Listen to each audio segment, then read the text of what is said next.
internet. Welcome to the Intoxicated Podcast, a weekly comedy talk show that dives into the personal lives of comedians, experts, and creators. I'm your host, Sarah MacLean, a very amateur stand-up comedian and self-proclaimed sad girl. It's the comedy podcast with a lot of heart. Feel hard and talk hard. This is the Intoxicated Podcast. Yeah, I wish I was consistent in my desires. I wish I was consistent, and I wish I was more consistent in my desires to be away from everything. Because there's Scott that wants to be in the middle of it all, and then there's Scott that wants to be away from everything. And I really wish I was the kind of guy who loved to just be by myself all the time. Good. You're an extrovert, though. I know. You like conversing with people. You like talking to people, connecting with people. Yeah, it's a lot of work. Do you think the pandemic fucked? Okay, actually, you want we got to introduce you because. Okay.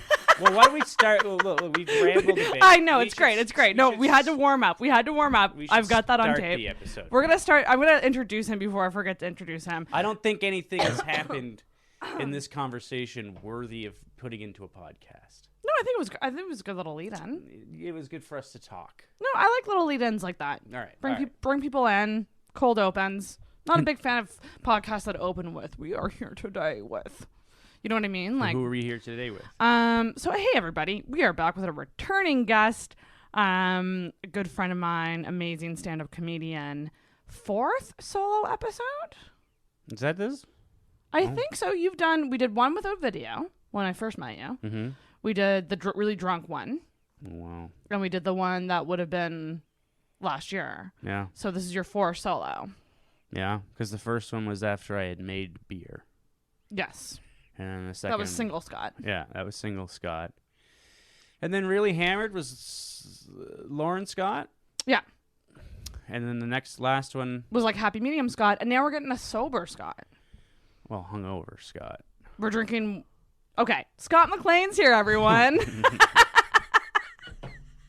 So the story behind this is that I had initially thought it would be cool for us to do a series together of us arguing. Mm-hmm. A bonus series. And that still might happen. We still might do that. Yeah. But you're gonna do a full episode first. I like having returning guests on and friends of mine because it's just easier. Yeah. It's just so much easier. We got things to talk about. Yeah. We can bounce off each other. Like I like having returning guests on. So you guys got Travis back, and now we have Scott back now. Hey guys. Hello, Intoxicated fans. Welcome back, buddy. Remember when I had one of your fans say they knew me from an episode at that park show that we did at the Baseball Diamond? Oh, yeah. And they came out, and they was like, hey, Yeah. I saw you from the episode. And I was like, man, I'm cool. People like the Scott episodes because we're not afraid to disagree. Scott says whatever the fuck he wants, and I try to keep up. So when you disagree, With like, you? Yeah. We kind of got into a fight recently. Why? We gotta do a disagreement on Messenger that kind of made me go, Scott, shut the fuck up and leave me alone for... Yeah, you do that. You do that whenever I fucking face you with uncomfortable truth. No, I do that when I'm working and I don't have time to fucking argue. No, you've got all the time in the world. No. And then once I put you to that spot, that's when you go, you don't have time. I don't. I think there's some things that we won't agree on. What were we arguing about? Oh, it was diversity bookings on shows. Yeah, fuck that. We're not getting into that now. People don't. We're not starting the episode with that talk. Why can't we have that conversation?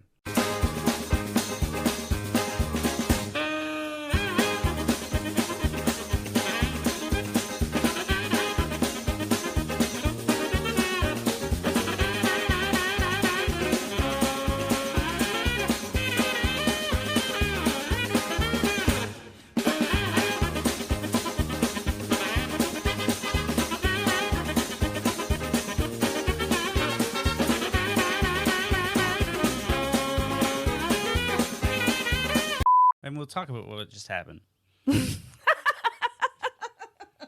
Hello, everybody, and welcome to the Intoxicated Podcast. I'm going to put a bleep. I got here at 4 o'clock. It is now 6:30, 7 o'clock. What is it now? It is 6:37. And we just argued, and things got very emotional. I really want to do a time lapse for the video episode. I think that's what's going to happen. Time lapse would be great. You got to fucking. It was an hour and 20 minutes that we fucking screamed at each other about, but now we're good. Now I think we're good. Now we're in a place that we can do this right. Are we not? Yes. I feel better now. Like I came in here at low energy, tired as a motherfucker. I need to yell at somebody. That's the problem. I didn't yell at anybody all day. Mm-hmm. Neither of us. I did most of the yelling, in all fairness. You did most of the yelling and most of the crying. But look, you wouldn't know. You wouldn't know. But as flawless, you just touched up your makeup, just a little bit. But this is what before we hit record. This is what I was saying. This is why, and not to get like right out of the bait with the fucking free speech thing. But this is what I was saying. Is I believe that's why conversations are important. Is because we just spent an hour and 20 minutes arguing with each other because we thought that the other person had a certain perception, and instead of just writing that person off and saying, oh, you believe this, so I'm not going to engage with you because I think you're wrong, we had the conversation, and then we found out, wow, we have common ground. We actually agree. Yeah. And now we're like, dude, it was getting heated. Like we were getting, like you were 100% actually fucking angry, and I was getting. Have you ever seen me that mad? I mean, I've felt that anger in some of our messages back and forth. Yeah. But I don't want to stray away from that emotion. I feel like we spend a lot of time, like we people in general spend a lot of time trying to stay away from that kind of addressing that aggression. Mm-hmm. And I think it's right for us to go through it. Like I agree. I'm in I'm in the most positive mood I've been in all day, and I feel like I have a better understanding. I feel like we both have a better understanding of each other and what we felt like on that topic. And we if we would have cut it off, which you tried to cut it off, you did try to cut it off. You tried to, no, I don't want to talk about this anymore. You said it like, I don't know, 27 times. Me being me, I wouldn't let you relent. I kept pushing. But look at where we're at now. This is what I mean. I'm trying. I don't like shutting down the conversation because I think that there's positivity at the other end there if we can just work People through don't it. like to be uncomfortable. I know, but we got to be uncomfortable. People's tolerance for being uncomfortable, a lot of people have a low tolerance for that. Yeah, and growth is through becoming uncomfortable. But this is where the stupid, I know it's a cheesy saying, but feeling your feelings, that's a thing. Mm-hmm. A lot of people don't feel their feelings. Everything real gay right quick. Well, that was going to be my assumption about you. Feeling? I was going to say that I assume... So let's get into the assumption segment. Okay. Right off the top. Don't punch me in the face.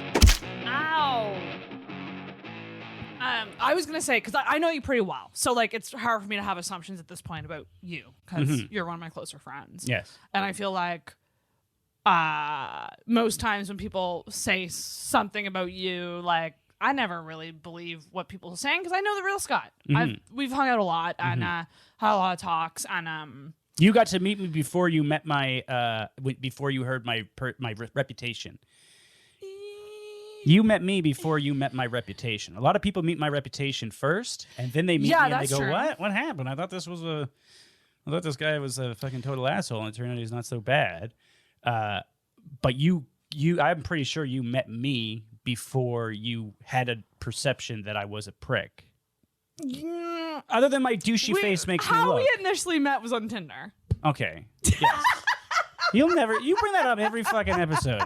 Look, Which means I got beautiful hair. He swiped right on me. It was a high point of your life getting like right swiped by me. I understand.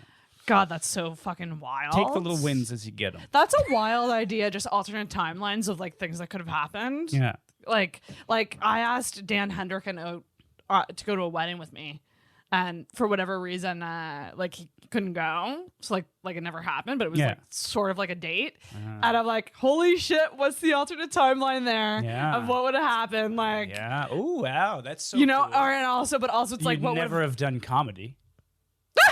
Why? What makes you think I wouldn't have gotten into it? You would have been too afraid to go to the show that Dan was at, and you would just be like, "No, I'm not going to do comedy." I had an awkward date with that guy, and well, my first message. Oh, sorry. to I'm Dan, assuming that this date with Dan in the alternate timeline was awkward. I don't know, man. I've had crushes on a lot of people in the scene. Dan was one of the first crushes I had. It was only a small little crush, just a small little crush, Big, not tall, a big handsome one. guy. What can you do? Yeah, exactly. But it's just funny to think of like what would have happened. Yeah. Now hold on. You were talking about assumptions. You were doing the assumptions. Well, my assumption Feel your was feelings. my assumption was going to be that you don't often. You're a very logical person. So I feel like when something is going on in your life, you instantly analyze it logically.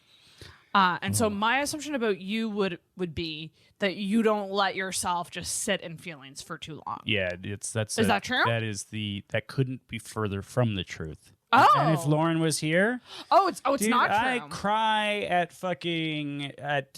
music so much, like songs, like that just I tear up. I have a hard time singing. What's that song? Tragically Hip. Fiddler's Green. Oh. There's a part in it and it said his he doesn't know his soul, and there's no one that he really knows, but he won't travel long alone. Like that. Even just saying it now, like that chokes me up. I have a hard time. I kind of almost have to put myself into a meditative state if I'm playing that song to sing that lyric.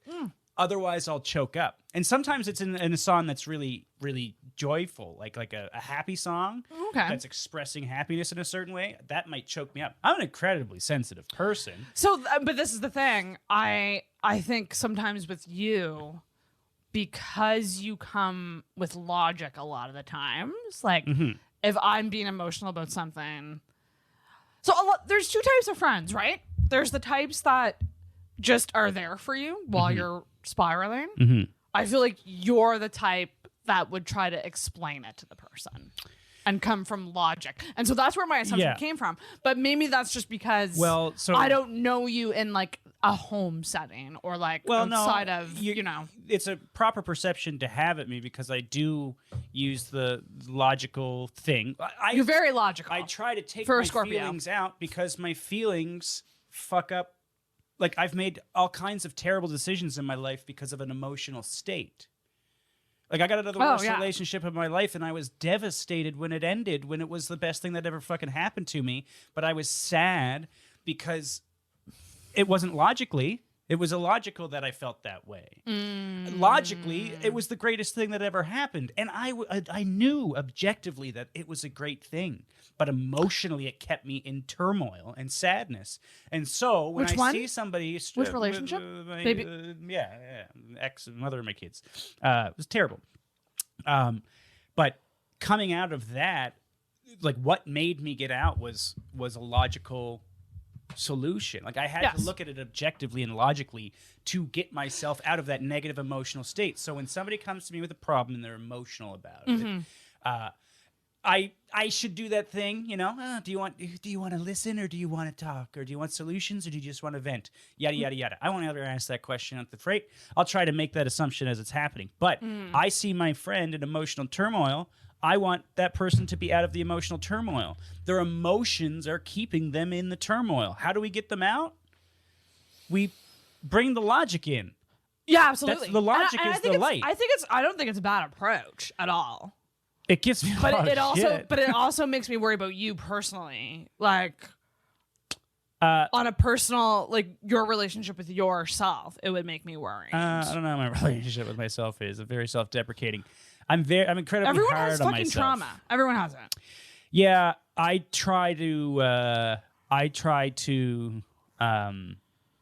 purge weakness from my life. I fucking suck at it. Like I consider weakness like eating fast food, like eating a Baconator. That's weakness. I try to purge that from it because it's my fucking urge to do. Logically, I'll go, this is a bad idea, but emotionally, I got a fucking rock hard cock because I'm going through the Wendy's drive-thru to get that Baconator that I know is gonna hurt me, and I know I'm gonna feel like shit afterwards, but.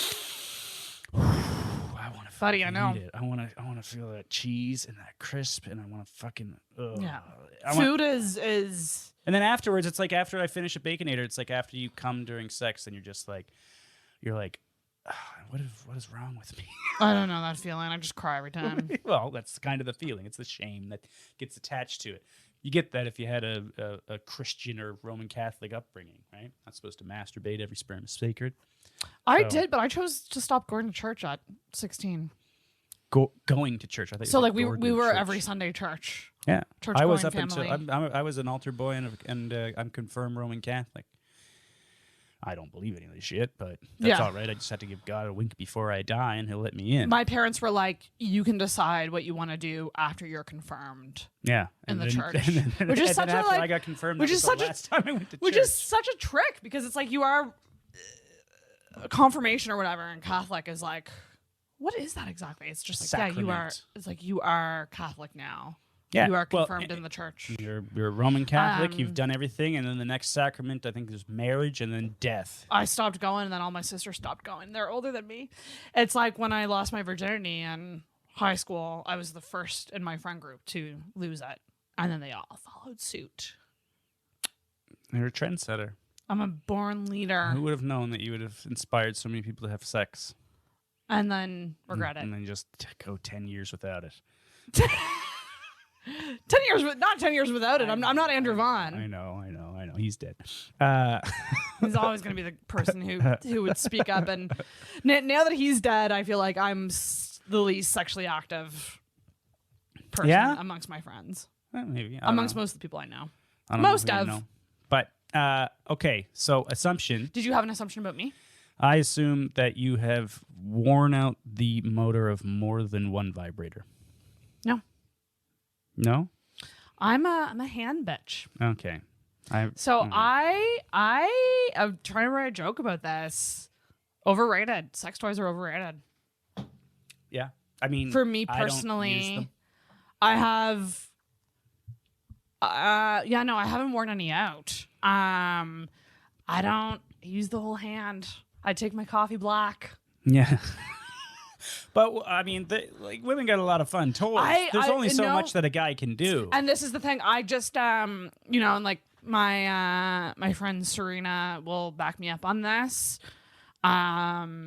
If you are someone who purely relies on like fucking magic wands, like that type of vibration, it's going to be really hard for you to enjoy just like regular sex with a human. That's why a lot of like why I don't do a lot of that. It's because your sex is tied to your psychology, and that's why a lot of adolescents are like there's impotence is beginning to start at adolescence for a lot of people because porn is so readily available on your phone that if you're always jerking off to porn, you're like biologically you're essentially you're not getting smell, you're not getting touch, you're not getting you're only getting visual stimulation, and that's what's making you come. Yeah. So then when you put the other parts in there, it's like they almost become a distraction. This isn't totally scientific in the way I'm explaining it, but there is someone that has looked into this that has proven it. That basically the more porn you watch, the harder it is to have real sex because you're rewiring your brain to consider just visual stimuli and I guess the sense of touch, jerking off or whatever, to it's rewiring it so that I don't watch it anymore. No? I watch it maybe once a month. So my sex drive is so low lately that I really only get horny around my period.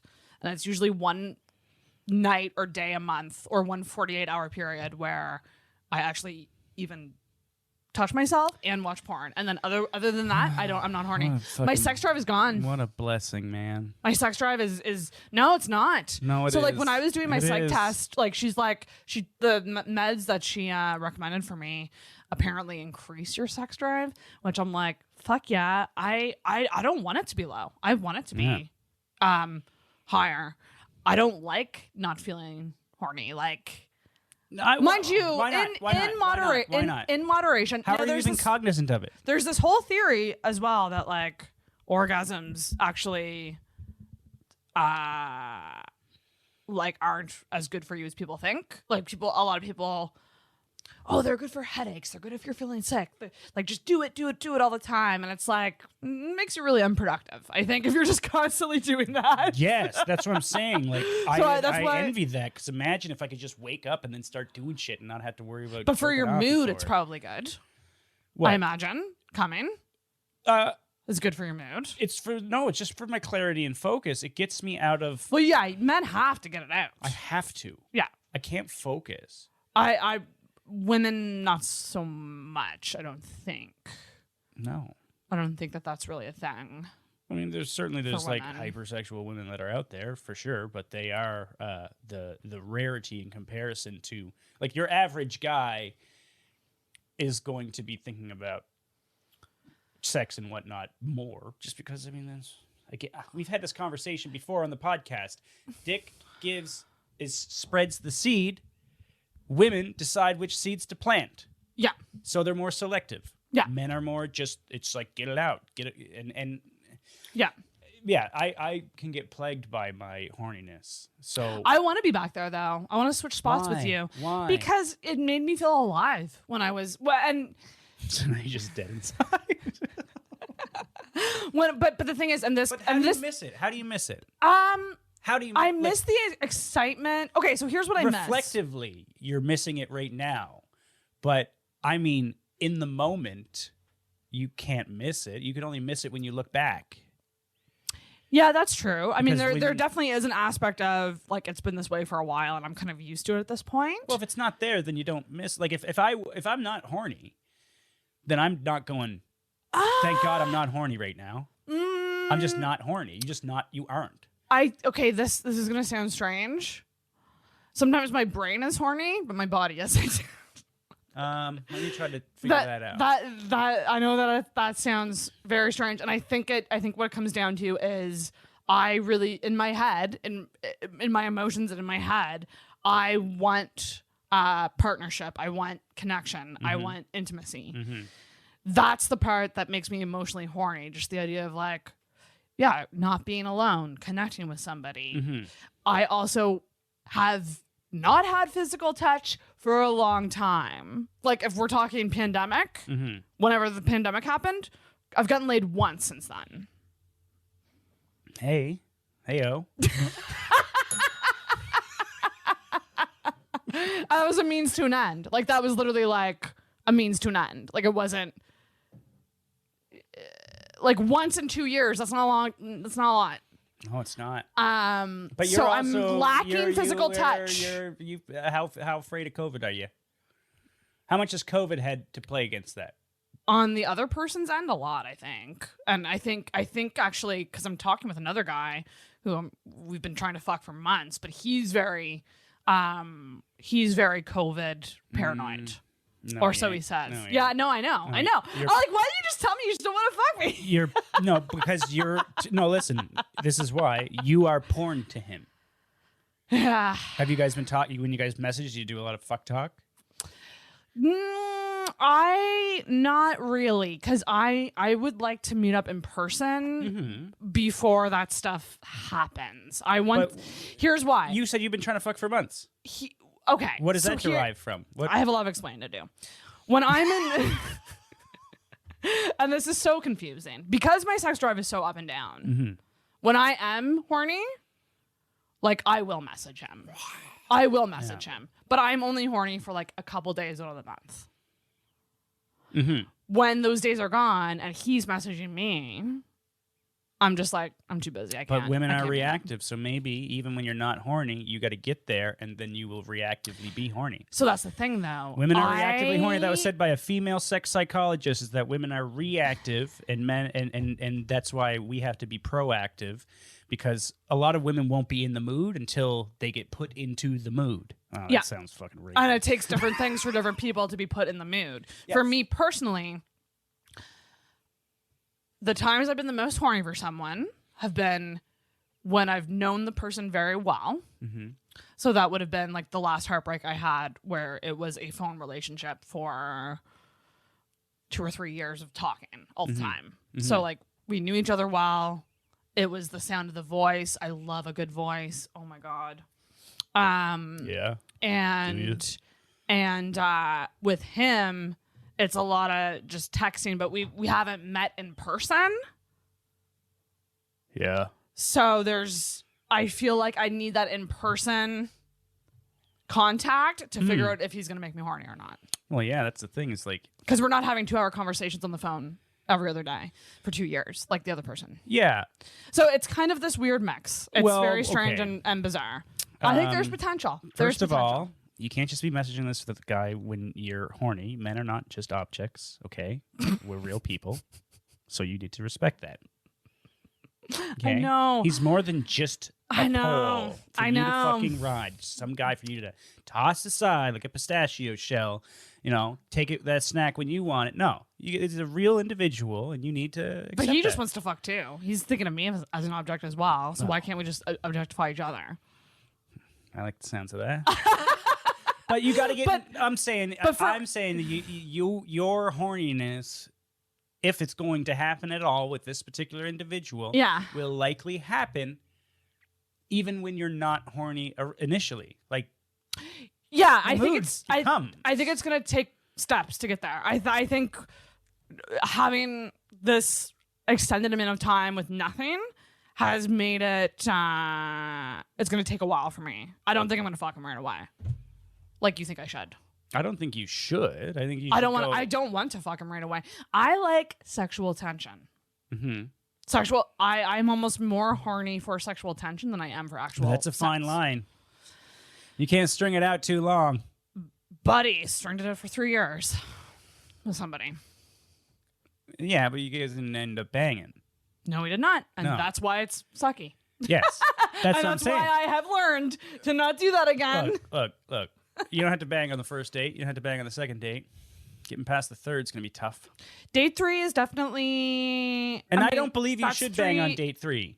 I believe you should build that sexual tension up as much as you can. I think that makes for the best, honestly, sex, like to get to a point where But you're attracted, like make out, yes, make out. But we're in a world where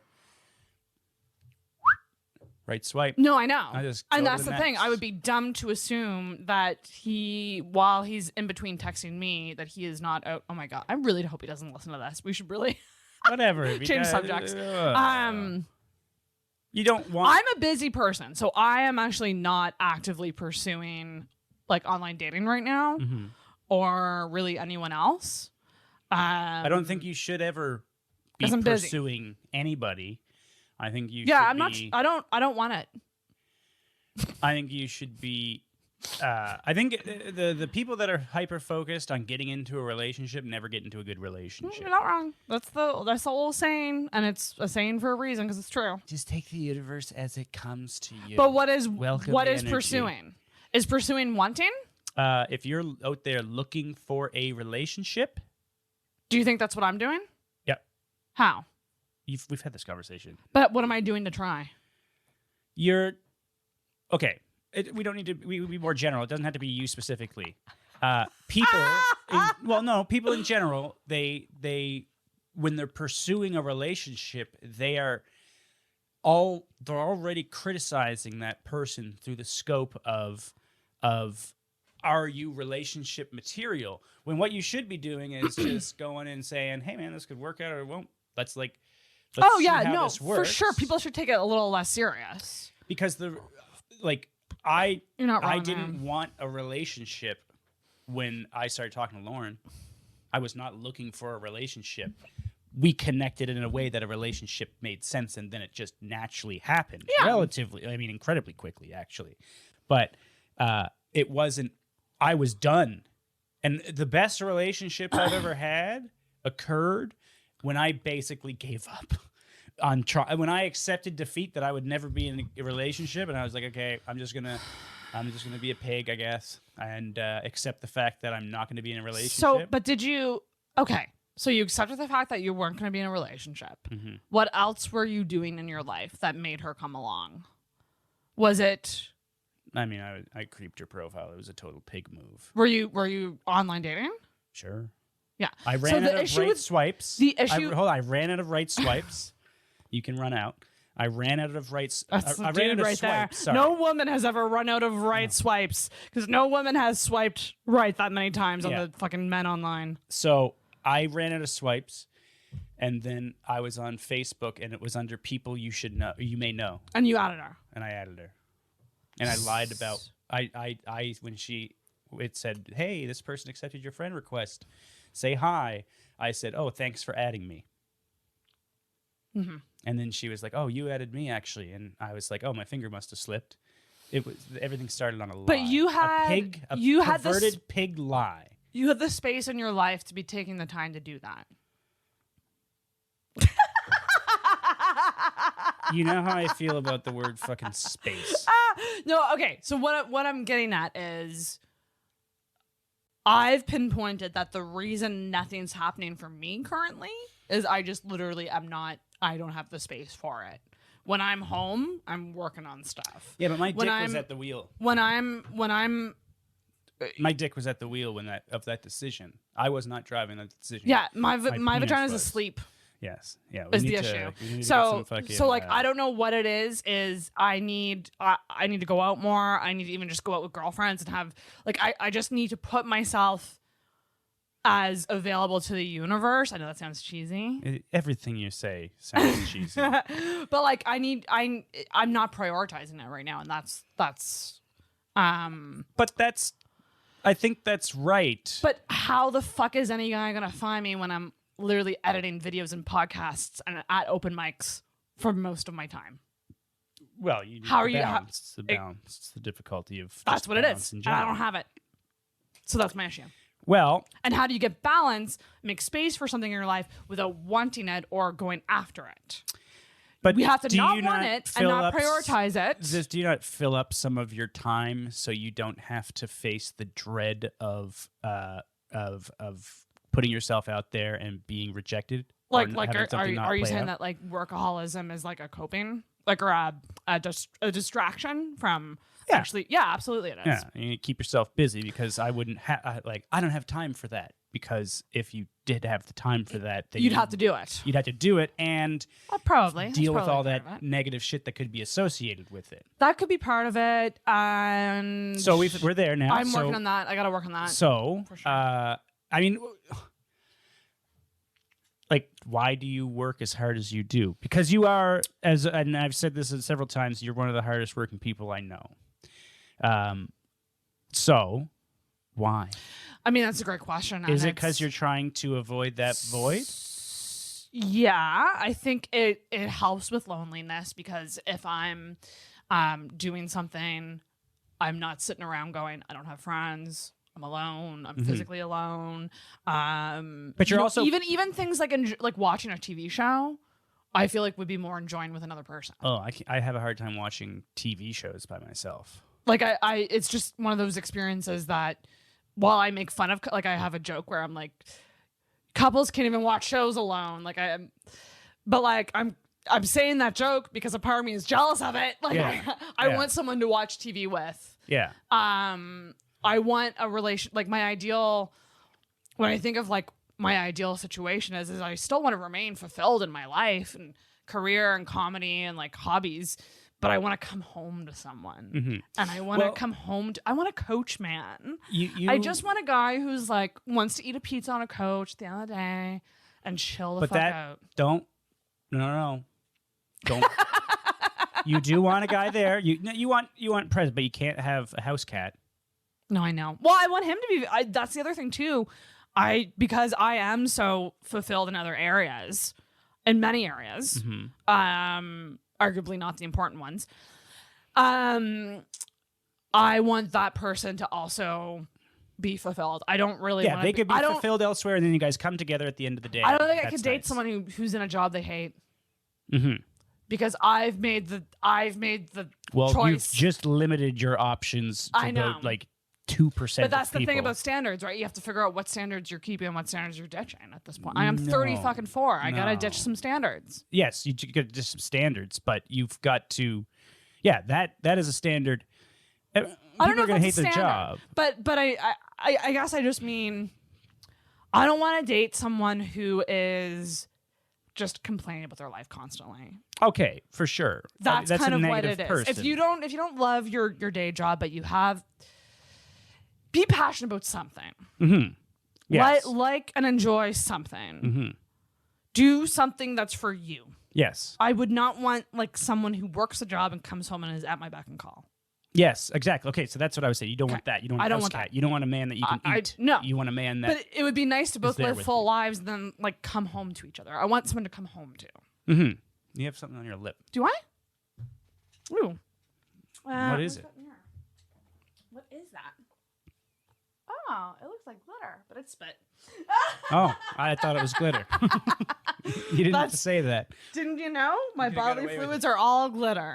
I cry glitter, spit glitter. So yeah, that's the interesting thing though, is because there is an element of the workaholism is a distraction from is to keep you busy so you don't have to deal with that aspect, but also you have passion in the stuff that you work hard for. Yeah. And you have a care. Now, I would say the one thing that you have the biggest struggle with is stand-up. Not as far as, I mean, as far as doing that, like, you are at the scene more than... Ooh. Tell me more. Stand-up is throwing off your balance. Yes, Because it is. there's times where you're going out to support the show, support the scene, and yada, yada. Not so much anymore. Look. Yeah. Not so much. Look, stop going to shows and watching them. Unless you're going to Yucks. I don't do that a lot. So the shows that I do that for would be Yucks. Mm-hmm. And I mean, I went to Foggy Funnies one night to go support Sarah, my friend, and that ends up doing a spot. Yeah. You know what I mean? So like, no, I don't. When someone suggests comedy show as a hangout, it's a hard no for me. Yes. I feel like it's number one, I'd rather be on the stage than in the crowd. Yeah. Number two, I don't want to be analyzing shit while I'm trying to have fun. That's not to say comedy's not fun. Yeah. If I'm going to see, I would go see Nathan McIntosh. I would buy a ticket and go Yeah. see that. Like the killers. No offense to anyone in the scene. But like, yeah, if a fucking John Doerr comes, fuck yeah, I'm going. And I'm going to enjoy that. Yeah. And But- you should just, you should go as the comedian, Yes. but you also would want to go just as the pure lover Spectator. of comedy. Yeah. Like as someone Because that enjoys someone like John Doerr is so high up there on the I don't know, just the experience of watching him. I have a hard is time thrilling. as a comedian versus as an audience member. Like when I'm watching a killer, I have a hard time analyzing because I'm too caught up in enjoying it to really analyze what they're doing. Right. There are certain times where I see that what they're like where they're going with a joke. And that's when the comedian in me will be like, "Aha! Here he's going to this direction. I know where this is going." You call it. But that's just more so like that's not me analyzing. It's just kind of like it just popped into my head as I was watching and enjoying it as an audience member. But there's times where I'll like rewatch a comedy special, and I'll go, "What is that guy doing? Like, how is it that he's getting through this bit?" And usually what it is he's trimming the fat and he's relying on, I guess, the emotion of it. Being very present. Yeah. Like you have to present, you're presenting a past tense story and you have to do it in the moment. Yeah. Like you got to say what was going in your head at the time that all this was occurring. That's where a lot of the comedy comes from, is like, is the emotion that comes through it, right? Yeah, it is. Juxtapositioning emotion with logic, maybe? Is that part of it? Could be. I'd love to see your birth chart. Who? Your birth chart. The fuck? Are we going into astrology? Yeah. But honestly, yeah, the balance thing, it's my number one goal and it's the one thing I'm failing at. And it sucks. It's When you're someone like me who, like, if I set my mind to something, I can do it. I have ingredients to be successful. But the balance thing is one area where I fail constantly. Well, because when you balance one way, you feel guilty about not accommodating the other way. Well, comedy, for example, like I know I could be so much better if I focused more. Mm-hmm. If I actually, like, my thing is like in my head I go, I know I should prepare before shows. I should probably like new bits. Should probably say them out loud once before I say them on fucking that chlamydia joke. Wrote it before you got to the show and I did it. Mm-hmm. I shouldn't do that. No, you should. Yeah? Why not? If anything, don't write it. Just fucking say it. Now, that's something I'm leaning into more, but Yeah. I'll tell you, when it goes bad, it fucking sucks. I tried to say it, the idea, the first time, and then I go, okay, there's something there, and then I start to write it, and then I find I used to, when I would write a new joke after the first time I did it, it was really great because it really came from the heart, and then as I started to write it, it would start to get worse because I wasn't presenting it in the real, honest way. I feel like I'm getting past that, and that I don't go through this point where the joke starts well, and then starts to dip in its quality, and then I leave it alone for a while, and then I pick it up later. Yeah. And then it's when I pick it up later, the joke is the best it has been. Right. You take a little break from it. But you never. I'm getting past the point of needing to take the break. I'm getting to a point where I can figure out how to give it the original emotion that I had when I thought it. Or felt stay it. in that feeling, that state. Yeah. Yeah. That's it's the whole being present when you're doing comedy, like doing jokes that you just truly don't want to do is so hard. Like jokes that you like say you get an opportunity and you need to bring your A game, so you can't necessarily do new stuff and you have to go back to those jokes that are like, are the closers, the openers, the ones that bring it home. We all have those jokes of ours, when you're not feeling that and you have to bring that is it's a talent to do, like to say the joke like you're authentically in it when you're not. Yeah. It's tough. Yeah. And if it's a joke that you know well enough, like that like I just call it going on autopilot. Yeah. You can autopilot some great stuff, and you can improvise while you're on autopilot. I improvise better when I'm on autopilot doing my time tested stuff. Yeah. I can interact with the audience more or riff a bit more when I know how I'm going to pull it back to where I was going. Yeah. Yeah. But it's like sometimes, you're kind of like, oh, I got to do this material because I have to do well. Because I do have an opportunity from this. Like when I did Yucks recently, it was like, okay, well, I'm gonna go up and I'm gonna do some great time tested shit. I did one brand tried and joke, true, yeah, and it went really well. But I chucked it into autopilot, and I had one of the best sets of my life. There you go. And I wasn't excited about the set until I was on stage doing the set. When I was going up, I was like, I didn't even want to go up that night. I was so fucking tired, and I was just rote. I didn't have the energy to go up. I didn't think I was going to be funny. I had all this anxiety. I was just like, I'm going to have to slug through 20 minutes Those of death. can like sometimes be the best sets. It's so funny how that works. Yeah, I think I don't know. Maybe it's because you care, right? Like survival mode, maybe. I gotta get the fuck through this. So I'm gonna, and it's almost like too, like preserving energy. Like if you're feeling out of it, and then you take the stage, and there's a weird feeling when it's like, okay, it's on you now. It's your turn. They're all watching. Go. Yeah. It's a weird like literally just like the key turns the engine on. So we were talking about the difficulty of doing, because you're not supposed to give a fuck. You gotta give a fuck without giving a fuck. Yeah. Or you have to like give a fuck without looking like you give a fuck. The adoration of your peers. You always want to do well for the people that are around you so that you get the adoration of your peers. But you also can't be so worried about what they think. what people think. Yeah. It's Yeah. When an audience or when your peers can see that you give a shit about what they think, they're not going to laugh as hard as if it seems like you don't give a shit. Yeah, exactly. The You less never go up you to- seem like you give a shit, the better you will do. And yeah, it becomes You never utter the words, "How did I do?" Mm-hmm. Well, you shouldn't have to. You should just Shouldn't know. have to. You should just. But like, you never wanna. I mean, I guess unless you're looking for legit feedback, sometimes I'll do that. Sometimes I'll Well, just be like, yeah, how do you think that was? You know.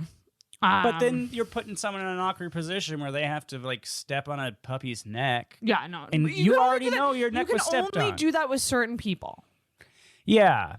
I I would like getting prefer feedback to from let- you. I would like to have people.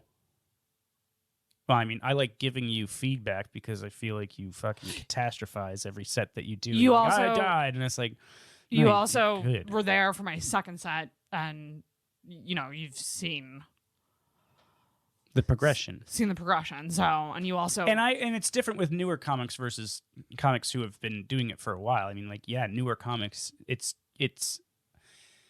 you should be told, given a little bit of advice, or it's a little more valuable at that time. Once you've been doing comedy for a certain amount of time, it's like you should know whether or not you did well or not. You shouldn't have to come off stage and go, "How did I do?" no, You'll yeah, know how yeah. you That's the did. thing. You need that instinct. And the worst is going off stage and then someone you respect saying "great set" after you didn't have a great set, and you're like, "Ugh, why did you? Now I can't trust Well, you." that person shouldn't be saying that. No, they shouldn't. But it happens. It's a pleasantry. It's a nicety. It's a thing that people That's do. why I like to avoid people after sets. I don't want anyone to feel obligated ever to say anything to me. Mm-hmm. And I try to trust that if I'm told good set, it means good set. But you shouldn't. Yeah, again, But my brain is constantly overthinking everything. it should all so just who be fucking what's the knows? fucking audience think? Who cares? How what did it everybody feel else? too? How did it yeah. There's so many mediocre sets where you're just like, that wasn't a bomb, but it wasn't great. Yeah. Like those are the most common, Mm-hmm. I would say. But it's you and I have talked about this many times. The idea of quitting comedy. Mm-hmm. Keep in mind, I'm pretty Is- sure every comedian on the face of the earth dreams of quitting comedy. You think? As much as they love it, I'm sure there's people that are going like, "Fuck!" Like how? Like I mean, I've heard it from people who I revere say like, "I don't know if I want to keep doing this because it can be." What was it? Kathleen had said there's peaks and valleys in comedy, and some of the valleys happen while other people are hitting peaks. Yeah. And it makes you feel like you're just stuck in the fucking valley for this long ass time. Yeah, absolutely. And that is why like you have to fucking put blinders on and just focus on you doing well while you're on stage. Yeah. And maybe self-promotion and whatnot, but you gotta limit your give a shit about everything that's happening around you. It's just like the advice for a new comedian is go up, try to be as funny as you can, say hi to the fucking booker, say thanks or whatever. Just be nice, be respectful, and then fucking dip. Get out of there. Get out of there. Maybe hang out, but don't talk. Yeah. You just chill. Yeah. Be the mysterious person. People won't be able to form a negative opinion about you, and they're only going to observe, take things in, and then watch it. And that's coming from a guy like me who never shuts the fuck up and is always in the conversation. Well, I mean, I've learned it. I've learned that. I've been burned by my own inability to shut the fuck up and just watch. Is that what's wrong with you? What's wrong with you? Should we get into the what's wrong with you segment? I don't know. There's a lot that's wrong with me. Well, you forget that you're a killer I sometimes. am no. My problem is that I just assume everybody gets it, like understands my perspective. And so when I put something out there, now this is not so much on stage. On stage, I can it's fine, but in actual like interpersonal relationships, I grow on people because at first I forget that this person doesn't necessarily understand what I'm saying. Right? They don't necessarily understand that if you start talking about something and you're frustrated, or you have like an anger attached to it, someone might just think like that guy's a fucking asshole and he has no patience for yada yada yada for this type of people. Like they can form a perception of you that is. It's in joke writing. It's qualifying. Kate Trevor Wilson told me that it was like when I first started out, like when I was in Toronto, and he was like, "You have to learn to qualify," and because I was always doing like darker kind of like I used to be like real. I don't know. It was kind of cringy. It was more shock jock shit than anything. Used to, but yeah. Well, now I don't know if anything I say is particularly shocking. No, it's you're good. I'm not going out there to, well, sometimes I try to provoke, but I don't provoke for the sake of provoking. I will like try to maybe jab you in the ribs, and then I'm going to move on to like I'll have a point. It's not just to go out there and fucking It's not a shock jock type of thing. Yeah. But when you're doing shocking kind of humor, the way you have to do it is you have to qualify.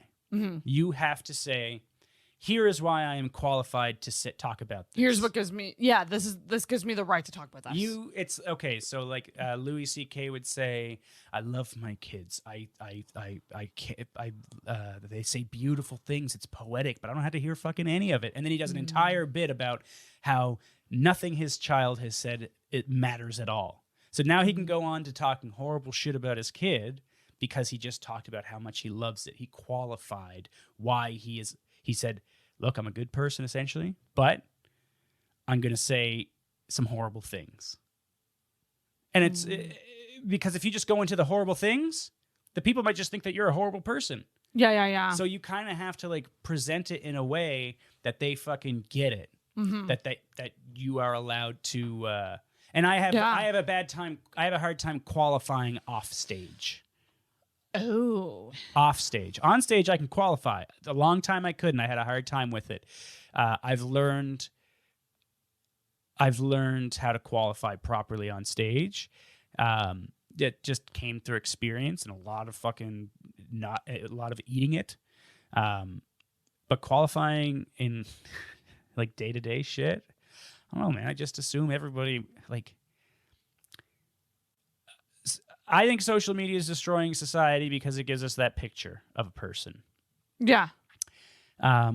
It's so easy to just write a person off as they are in that box. Let's check off that box. They're a fucking X. Perception is judgment. Yeah. And so they don't have to take the time to get to know you because they've already put you in the box, and I don't have to fucking deal with that kind of person. So they throw you away. It's laziness and it's a lack of empathy. You're seeing a side of someone and assuming it's the whole. Yeah, exactly. And you might, like in our fucking fight before this, Guys, it got bad. We both thought that we thought something different. We talk about an assumption. We assumed we had a different perspective on this when really we had the same perspective, and it caused us to get into this big fucking tiff because we were talking to the assumption, not to the actual person. Yep. When you assume, you make an ass out of you and me. That phrase is true. And I assume that people get that that I don't think the horrible things that I say. Like when I do misogynistic jokes, I assume people must know I am not that giant of an asshole. But you can't assume. Yeah, I know, and that's my problem. It's not qualifying in private conversation. And I feel I also feel like I shouldn't have to with a fucking lot of comedians. These private interactions that you're having are public. The comment section of Sasses. Yeah, I mean, I've dialed back on my Facebook posting. Like, I don't do much arguing on Facebook, really much at all anymore. Good. I think that's good for you. Don't do because that. it's not good because you can't get. I mean, it doesn't lead anywhere well. No. Most of the time. It's No, just- there's no point. I'm just- glad that you've stopped. I'll still. You because you're poking the bear when you do that. Yeah, I if someone I don't know, I don't care what. There's this weird thing where I don't care what people think, but I care so much at the same time. Absolutely. It's fucking weird. I'm in the same state. That's the weirdest thing. Is like Lauren and I have talked about. Is like, Scott, you don't give a shit about what anybody says, but you care so much. No, you know what it is? You care so much, but I think that okay, how am I saying this? Iris If by people- the Goo Goo Dolls. I don't want the world to see me because I don't think that they'd understand. What I always say is if people think that I care what they think about me, Mm-hmm. I probably wouldn't be who I am. I would be a version of myself that's much more likable. Mm-hmm. Hold on. So if people think if people think that I think if people think that I care what they think, I would be a more likable version of myself. Yes. Yeah. I Same for you. and yeah, because I think Because people if we think if I don't give a shit about anything, and but the truth is that you don't care what people think in the sense of you're still gonna be who you are. You embrace who you are. You are who you are. I'm the same way. Mhm. I don't give a shit if you think astrology is lame. I'm gonna talk about it. Stuff like that. If I really truly cared what people thought, I would say astrology is dumb. You know what I mean? Like I would play to the Yes, norm. yes. The norm of what is likable, and tolerable. you would be a boring hack. I would be boring. I wouldn't be me. Correct. But so in the sense of we don't care what people think of us in the sense of like we're still going to be ourselves, but also we do care because Well, I what care. I don't want them to misinterpret it. that's the thing. I don't like being That's misinterpreted. why it hurts And because I'm- when you're yourself and someone misinterprets it, it's like, but I'm showing you Mhm. exactly who I am, Mhm. and I'm open and I'm being honest, I'm being authentic, and you're still misinterpreting it. It's like if you say you disagree with something, and then everybody just goes, "Well, you are opposed to that person or that type Yeah. of thing." Like, Yeah. it's you can disagree without hate. Yeah. We can disagree on something. That doesn't mean I'm malicious towards that thing. I'm an atheist. It doesn't mean I hate People who believe people who believe yeah. But a lot of people will hear, "Oh, you don't like that. You're just so you think all these things." It's like, "No, man, like again, assumptions. but that's what I mean. You can't control what people are going to think of yourself. So how the fuck do you go from there?" That's the thing, and that's what's scary about this day and age, especially with like pandemic and COVID and shit. People are afraid To be To- honest. be honest, but also like interact face to face in person for longer periods of times.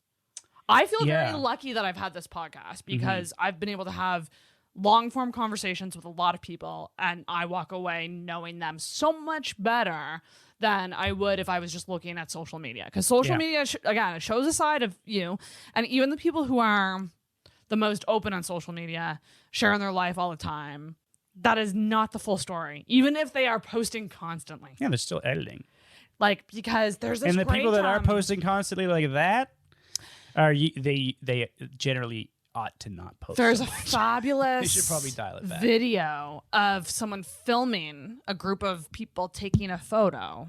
Like they're taking a selfie group photo situation. And there's a guy and like everyone's smiling and like posing for the picture. And then as soon as the picture's done, everyone's face just falls. Yeah. Yeah. Yeah. It's It's putting on just- the show. It's an interesting video to look at to go, yep, that's social media in a nutshell for you. So here's a question. How does a person who needs to self-promote, unplug from the nonsense. I want a flip phone.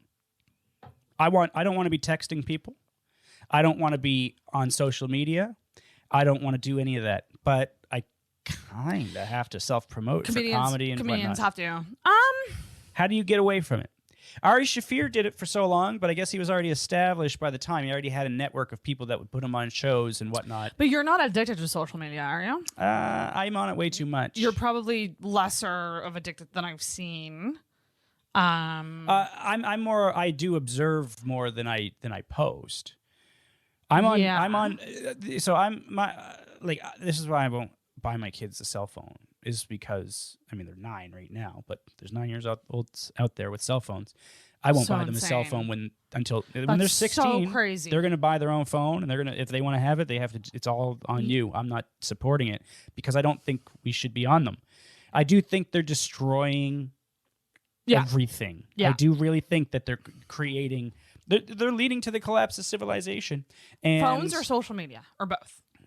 Because phones, both, I mean, both. a phone is just the device that connects you to social media. Yeah. Phones are still necessary. It still gives you too much connection. There's too much. We can Google everything.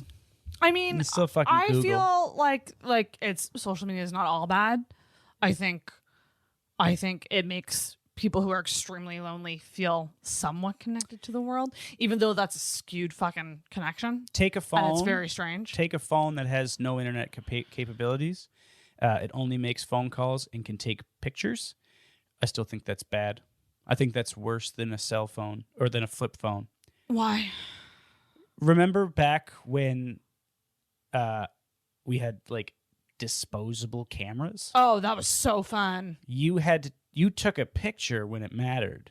And so those moments became truly cherished moments. And they were and you would wait to get it developed, go to the store, get it developed, see how it turned out. But now everything is just like, I could take a picture of that.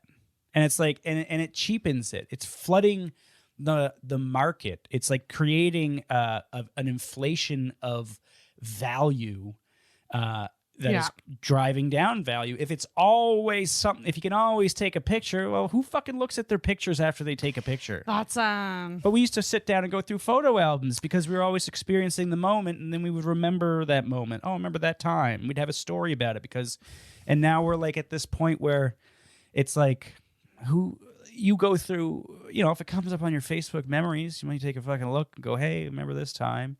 Which I guess in a way is the same thing, but I still think it's not as exciting as like just taking that picture.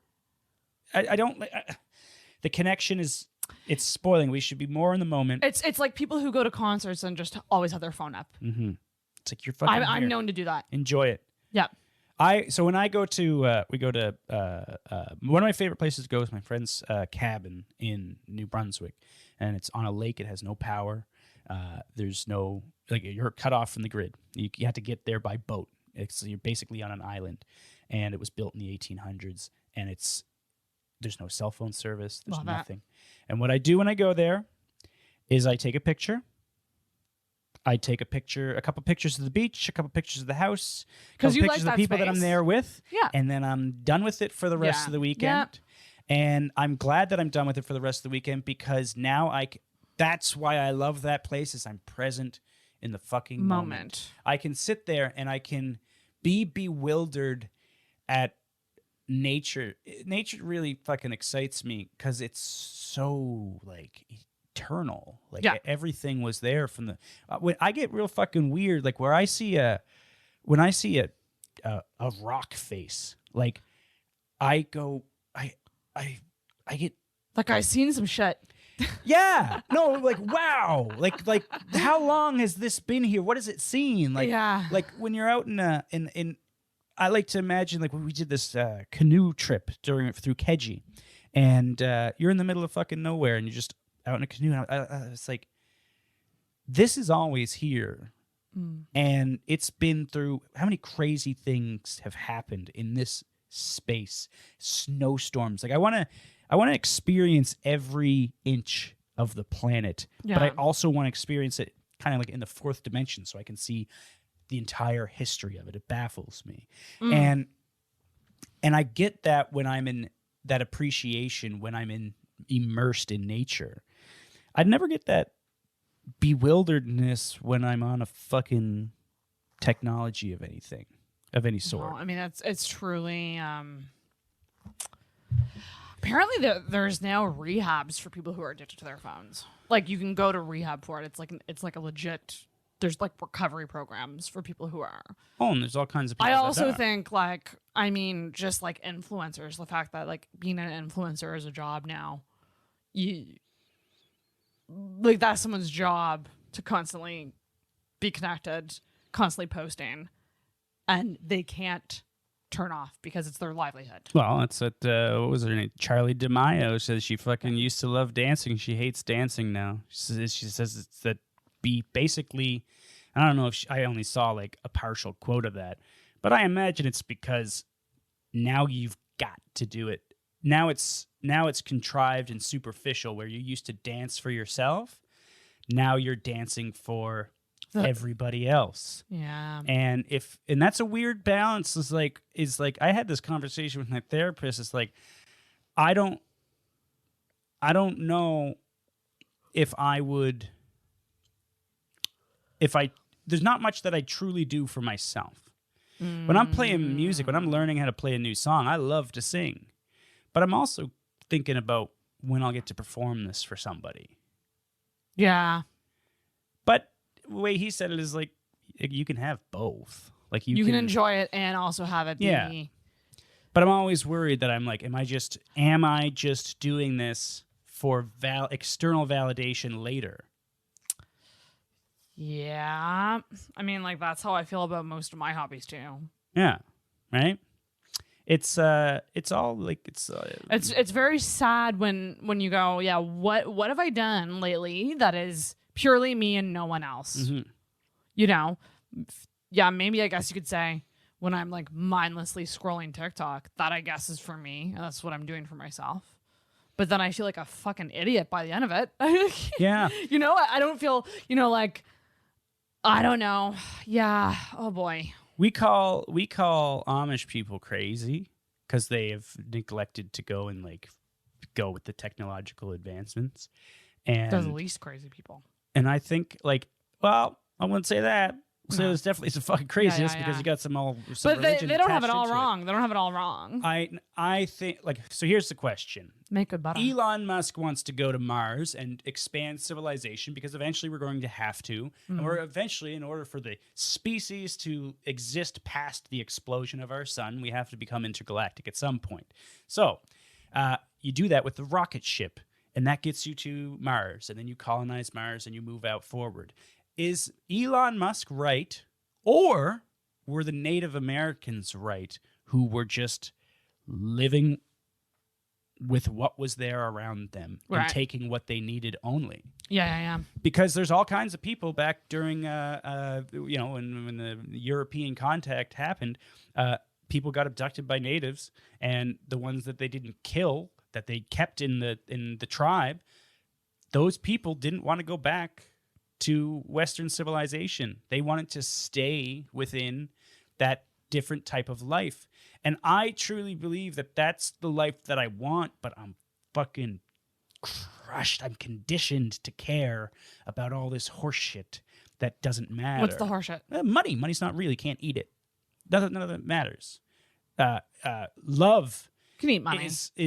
Love is contrived. Love it's a thing that it's superficial in a lot of ways. Well, I mean, but real love. No, I mean, real love is what matters. Like real love. Care for people. Yeah. We're not talking about like romantic love. I think it was part of the part that we didn't get to. It was the Dunbar's number, the 150 people that you can care about. Like, we shouldn't be living in this massive conglomerate of people. We should be in small groups. But it's still groups. But small we aren't, groups.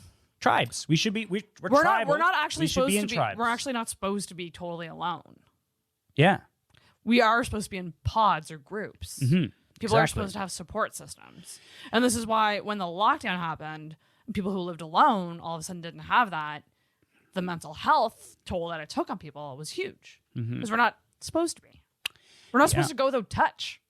Human touch. That's being like, I legit need to book a massage because, and it's not even a sexual thing. It's just like, fuck you. Oh my God. You creep. I mean, maybe I'll masseuse. go to one with a male and just see what happens. You might as well. But like, do my front now? It's a real thing. Like when you're not feeling, I don't know. It's like skin hunger. It's fucking real. Yeah, and I think that's why I like being out in the woods with my close friends, who know me, who, like, I have so much love for the people in my life, like that I go camping with. They'll never watch this shit, but if they know who they are, when we're out there, I don't know, we're just like, it's just disconnected. It's everything that matters. Everything is real. Like the love is, it's not for anybody else. It's for ourselves. It's for me. It's like what I'm truly feeling. And it's not the I don't know. I feel like I'm superficial. No. A lot of people are projecting or they're trying to peacock their emotions in the digital world. Right? Mm-hmm. And there's no peacocking with true love. There's no peacocking with true love. With true love, you've got it's just what you're feeling. You're present. You're present. This is what we're talking about. Presence. Mm-hmm. You're not present if you're focused on posting the fucking thing to Instagram. You're figuring out what lighting looks best for this moment and what filter can I put on it that makes it look the best. Mm-hmm. Like I love hearing from couples that I never see a goddamn couples post from because I go, you must be the most in love. Because you're not showy. Yeah. You're not showy about it. Yeah. It's not constant. You're just... I want to eventually be at a point where people don't hear from me because I'm so happy. God, I'd love that. I want to be at a... But now... but if I were sick. to not post on Instagram, people would think I died. Mm-hmm. Yeah. Truly, that's what people say. They say that would be the tip-off that you were dead, is if I didn't see an Instagram story. So I'll say this. I quit social media for 3 months a couple years ago. It was really good. It was really great. It was I missed being outraged, but I loved the ignorance of it. I loved not knowing what was going on. And then when you talk to a person, you find out, oh, yeah. Wow, that's a thing. Did you find it hard though? It's difficult, especially at the first start. I've hovered when my did you thumb quit? over. Did you know me at that time? Maybe this was I want to say it was 2018. Okay. Maybe late 2017. But it was in the summer, and I was doing all the fucking fun, cool shit that you'd want to post about, and I just wasn't on it. I just wasn't doing it. But like that's the goal though. Like I mean, obviously you mentioned like going to the cottage, taking the picture so you have that kind of snapshot. But then you turn the phone off and you enjoy it. I think that's a good way to live.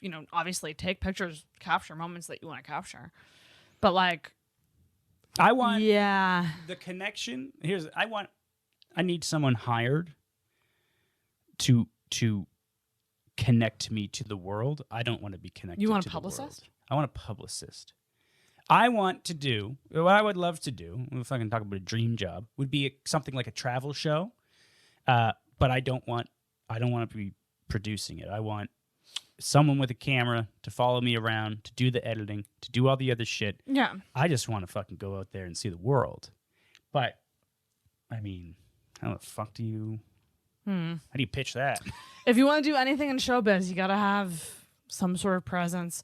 I mean, that's Well, they can take care of the presence. A lot of people don't, though. There's a lot of like celebrities and stuff that aren't doing that. Well, it's hard to do that right now because it's hard to make that comparison because the experiment hasn't been run long enough. A lot of the celebrities that aren't doing that stuff, that aren't as connected, they already are solidified where they are. Exactly. They've established something. Like that's why I hate when people say there's no such thing as cancel culture because look, Dave Chappelle has a special and everyone loves him. It's like, That's because he's uncancelable because he's already had cultivated an audience. Yeah, but if Dave yeah. Chappelle was doing the exact same material as a fucking open micer, the exact same material with all the poignancy and thought and well-crafted jokes that he has, good fucking luck, bud. You'd have a hard-ass time.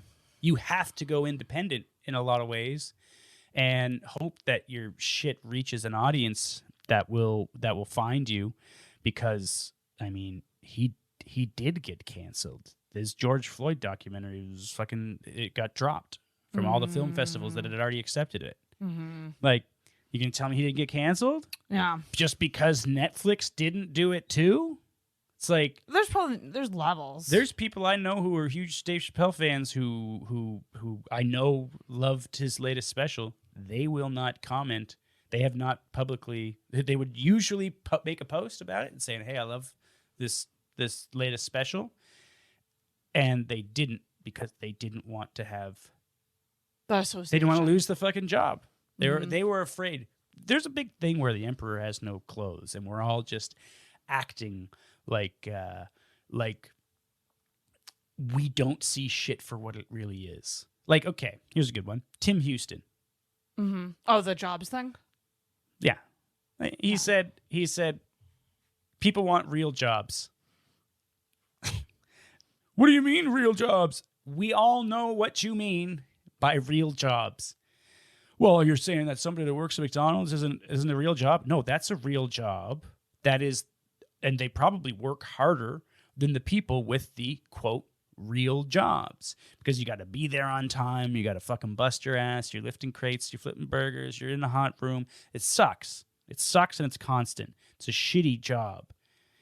It's a real job, but does anybody aspire to it?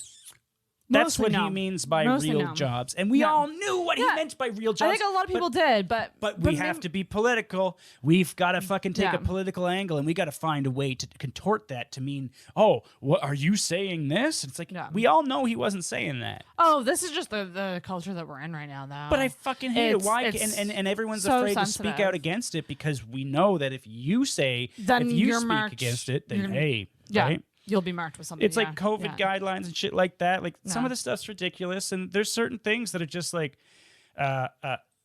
not all. Everybody that has like a question about COVID is immediately painted as a conspiracy theorist. Yeah. And there's no shortage of dumb fucking reasons and backwards logic to people that don't believe in COVID. You know, there's 5G conspiracy. It's the fucking government's trying to put you in concentration camps. There's all that horse shit. Yeah. But then there's legitimate grievances and questions and concerns that people have. They may still be wrong, but they do have a legitimate concern. Mm-hmm.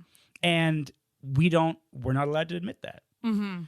We had to go, oh, no, you're a fucking asshole. Everything's Block. so polarized, and I hate it. I hate it. Quick and Because the conversation that we had, our little fight before the show, yeah. in the real world, we don't get past that. Because after you go and hear, oh, you think this? Well, block and delete. Well, you're just an X. Yeah. Oh, you're an X. You're just an X. I know you. You're just one of those. And then I'm going to dismiss you. And then how do we get to fucking world peace if we can't even fucking talk to each other? How do you do that? Who fucking knows? I mean, it is. Technology makes it really easy to just block out what's uncomfortable. Mm-hmm. It's. And I think you should do. I think boundaries are very, very important. And obviously, if someone's causing you more stress than good on socials, I don't see a problem in removing people, blocking them. I've blocked limiting. a couple people, but I'm a very few. huge fan of the mute button, because the mute button isn't saying we're done here. It's saying I just want to see you for a bit. Like, Yeah. like, you know, like I mute a lot because I just know how I am, and I know that my addiction is very real. Mm-hmm. So that's what I need to do sometimes, is mute. I'm not going to unfollow Yeah. or block everyone, but muting just so you don't see it all the time Yeah. is a great feature. I've got all kinds of people that I think have fucking stupid ass opinions on things that are all over my Facebook that I'm friends with, and that I don't write them off as a piece of shit or a total fucking jackass. I may think they have a total jackass perspective on a certain thing, but that's just one thing. There's common ground somewhere. There's common ground with everybody has some kind of common ground, and I think that we're at this point where we can block and we can only show our good side, and then we can essentially put on this facade that we're all good fucking people when, you know, my son is a vegetarian by his own accord, and one time he was just talking about how basically it was really terrible that people eat meat. And he said it in like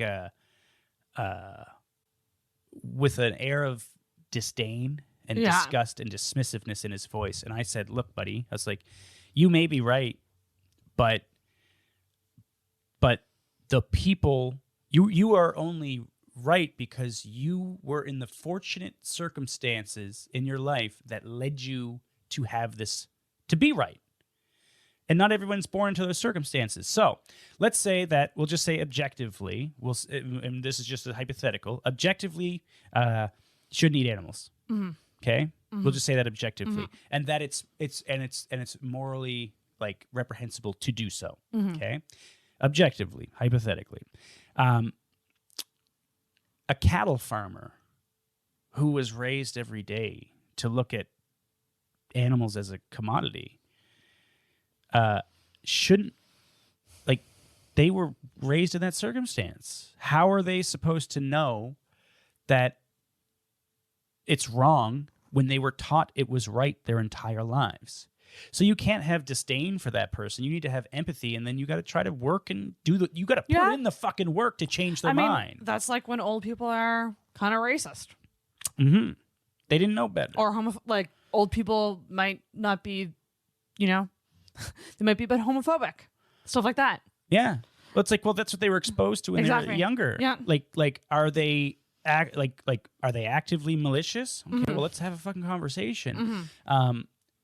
There's things we probably find like it's really just like adjusting to the way the world's changing, and everyone grows up a certain way. We need to have empathy for the oppressor, because that's the only way you can change them, is if you understand how it is that they got there. That's not excusing them. No.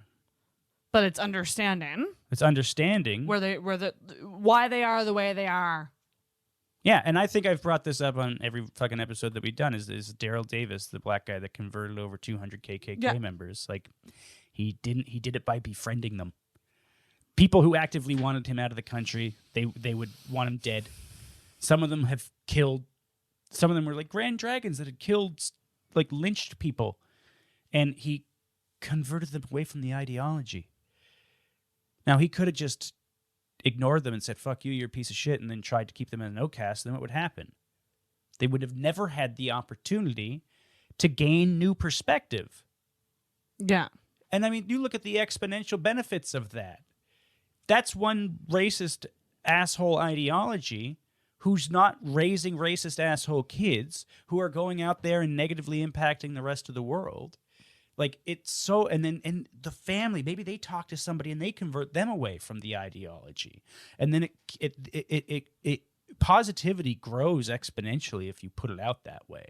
But and negativity grows exponentially as well. And I think that's kind of where we're at with the fucking social media thing, is that negativity is what gets clicks. Like, you listen to that fucking Rogan podcast with the social dilemma guy talking about how in a comment section, they will put the most inflammatory comments that are because you're gonna look now. You're gonna go. What's going on in here? Look at this fight. When most of it's positive. But the negativity, and so like now we've got this exponential growth of negativity, and it's making everybody fucking miserable because everyone's so polarized, and everybody is, hitching. Well, we're also just so conditioned to look at the comments rather than just look at something and not. Yeah, it's very interesting that just like how bad the fucking like button is. Like the like and share is like when all the stuff started to really go downhill with social media was when they introduced the like and share button. Oh, like you mean people sharing things Mm-hmm. and then showing what they support kind of thing? Yeah. Yeah. And just liking a comment because now you were going and posting it for the like. And so we're all just trying to like store up social credit. Hope everybody knows that I'm a good person. Hope they never find these fucking skeletons. And I think we need to be more honest about the skeletons. Yeah, that's fair. Just start a podcast, talk about them. Well, that's what I like about comedies because I do the self-deprecating. I like to talk about the bad shit that goes on in my head because we all fucking have those crazy, stupid, horrible thoughts. Like, let's talk about it. Yeah. That goes nicely into this next segment, which I feel like you already did a rant. Mm-hmm. You must have another rant. The rant segment. I need to rant. Which is like, I do think that people bond over what we don't like, which is kind of embracing negativity in a weird way. Mm-hmm. But do you have a rant? Do you have another rant other than social media, stuff like that? Anything that's bugging you right now about people, the world? It's just how everything's contrived and superficial. I fucking hate it. I mean, it's ultimately what we're talking about. Yeah. That recently what I had posted was stop saying. Oh yeah, what's this? Let's rant about that. What the fuck was it? Stop saying what? Not hear me out.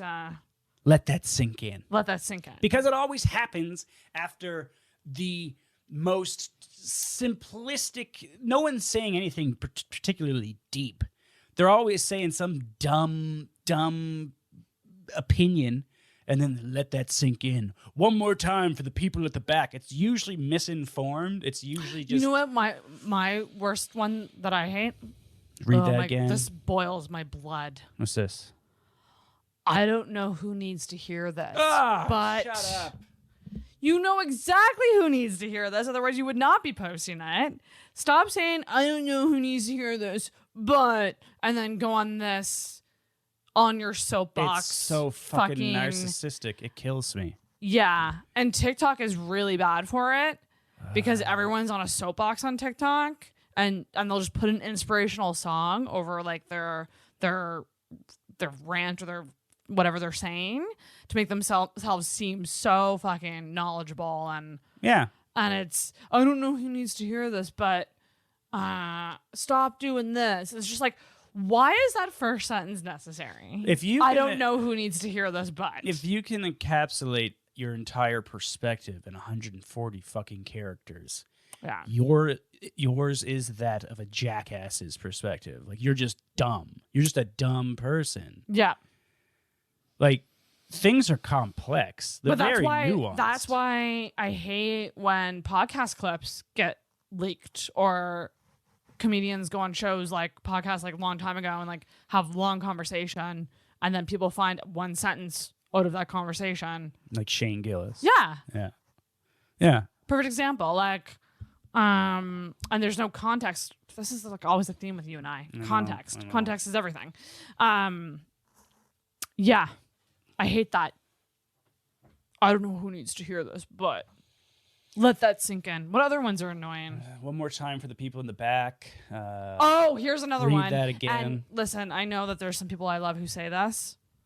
I still love you. But please stop saying, thank you for coming to my TED Talk. God.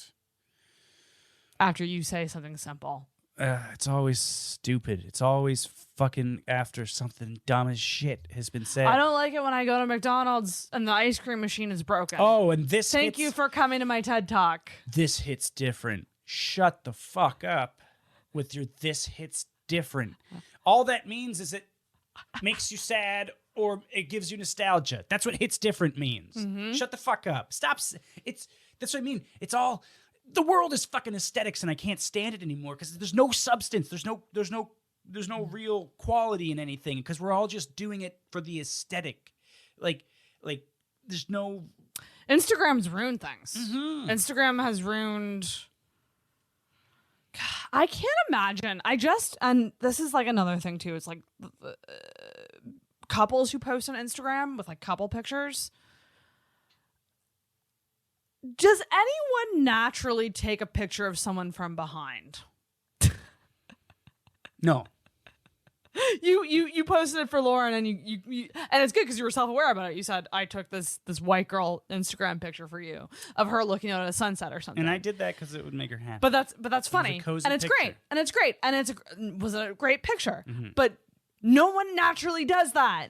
Now she was naturally standing. And She you didn't pose for that picture. No, but I took that that's even picture, better. but I framed and she didn't. Yeah.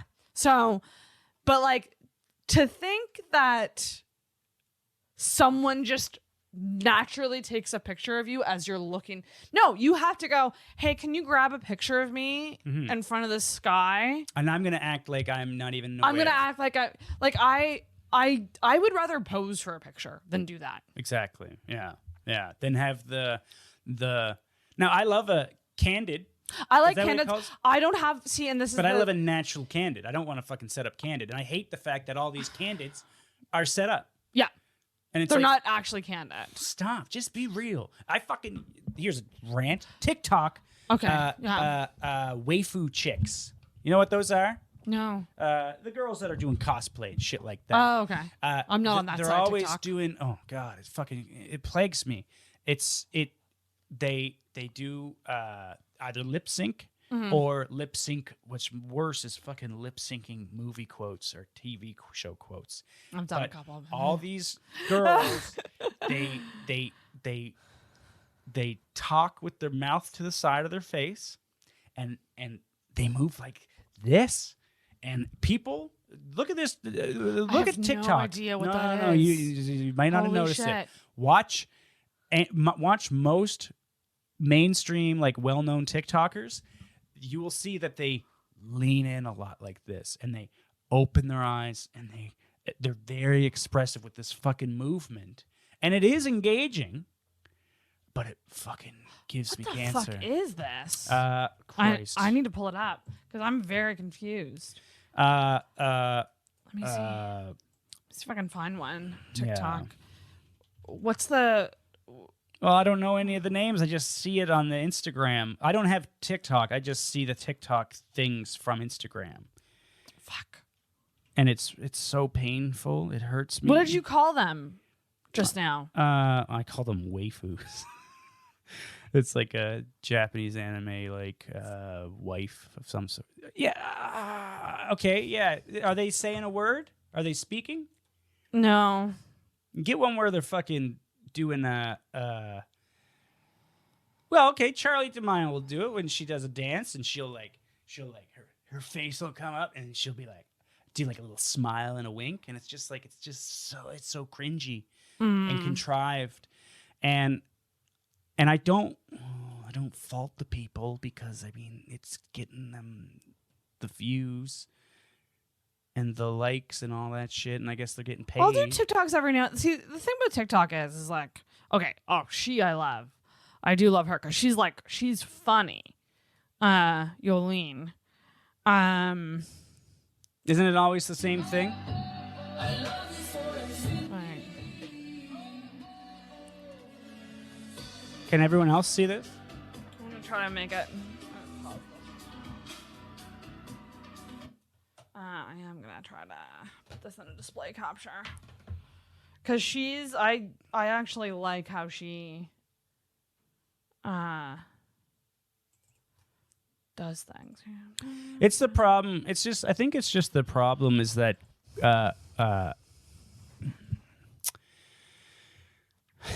there is quality on TikTok. Yeah. Um, Is there though? but it's 10% of it. I don't like trends. I do not like. Okay, so there's one. It was like when I walk in on my girl in the shower, and then they go, "Oh my gosh, I'm sorry." Then they close the door, and then they put their phone up under the Yeah. under the thing, and they're like, "Oh, I'm recording her in the shower," and then there's 10,000s of people doing the same fucking joke. It's like, why are you doing? It's a trend. It's that's what it's called. Yeah, they Stop. yeah. Stop with the trend. That person did the joke. What are you doing the joke for? Or like lip syncing stand up bits? Yeah, I did that for Kathleen McGee. It was one of the first TikToks I posted. I lip synced one of her jokes. Yeah. So now I'm in recovery. I'm going through chemotherapy because the cringe gave me terminal illness. But the thing is with Yolene, like she doesn't always lip sync. She will just trying to see if I can find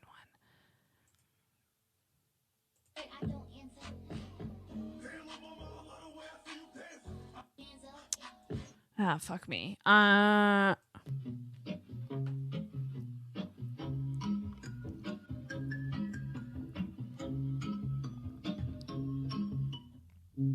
Yeah, I don't know.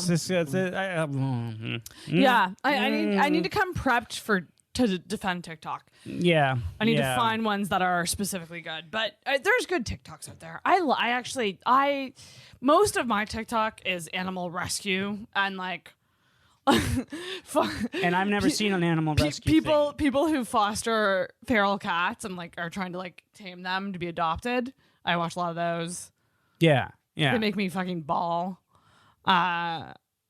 There's also like there's a lot of oh my gosh, when I had my ADHD assessment at the end of the call, I was just out of curiosity asking her. I was like, oh, so like is there like a lot of people who think they have ADHD? And she's like, oh, you mean, do they come from TikTok? Yeah, they do.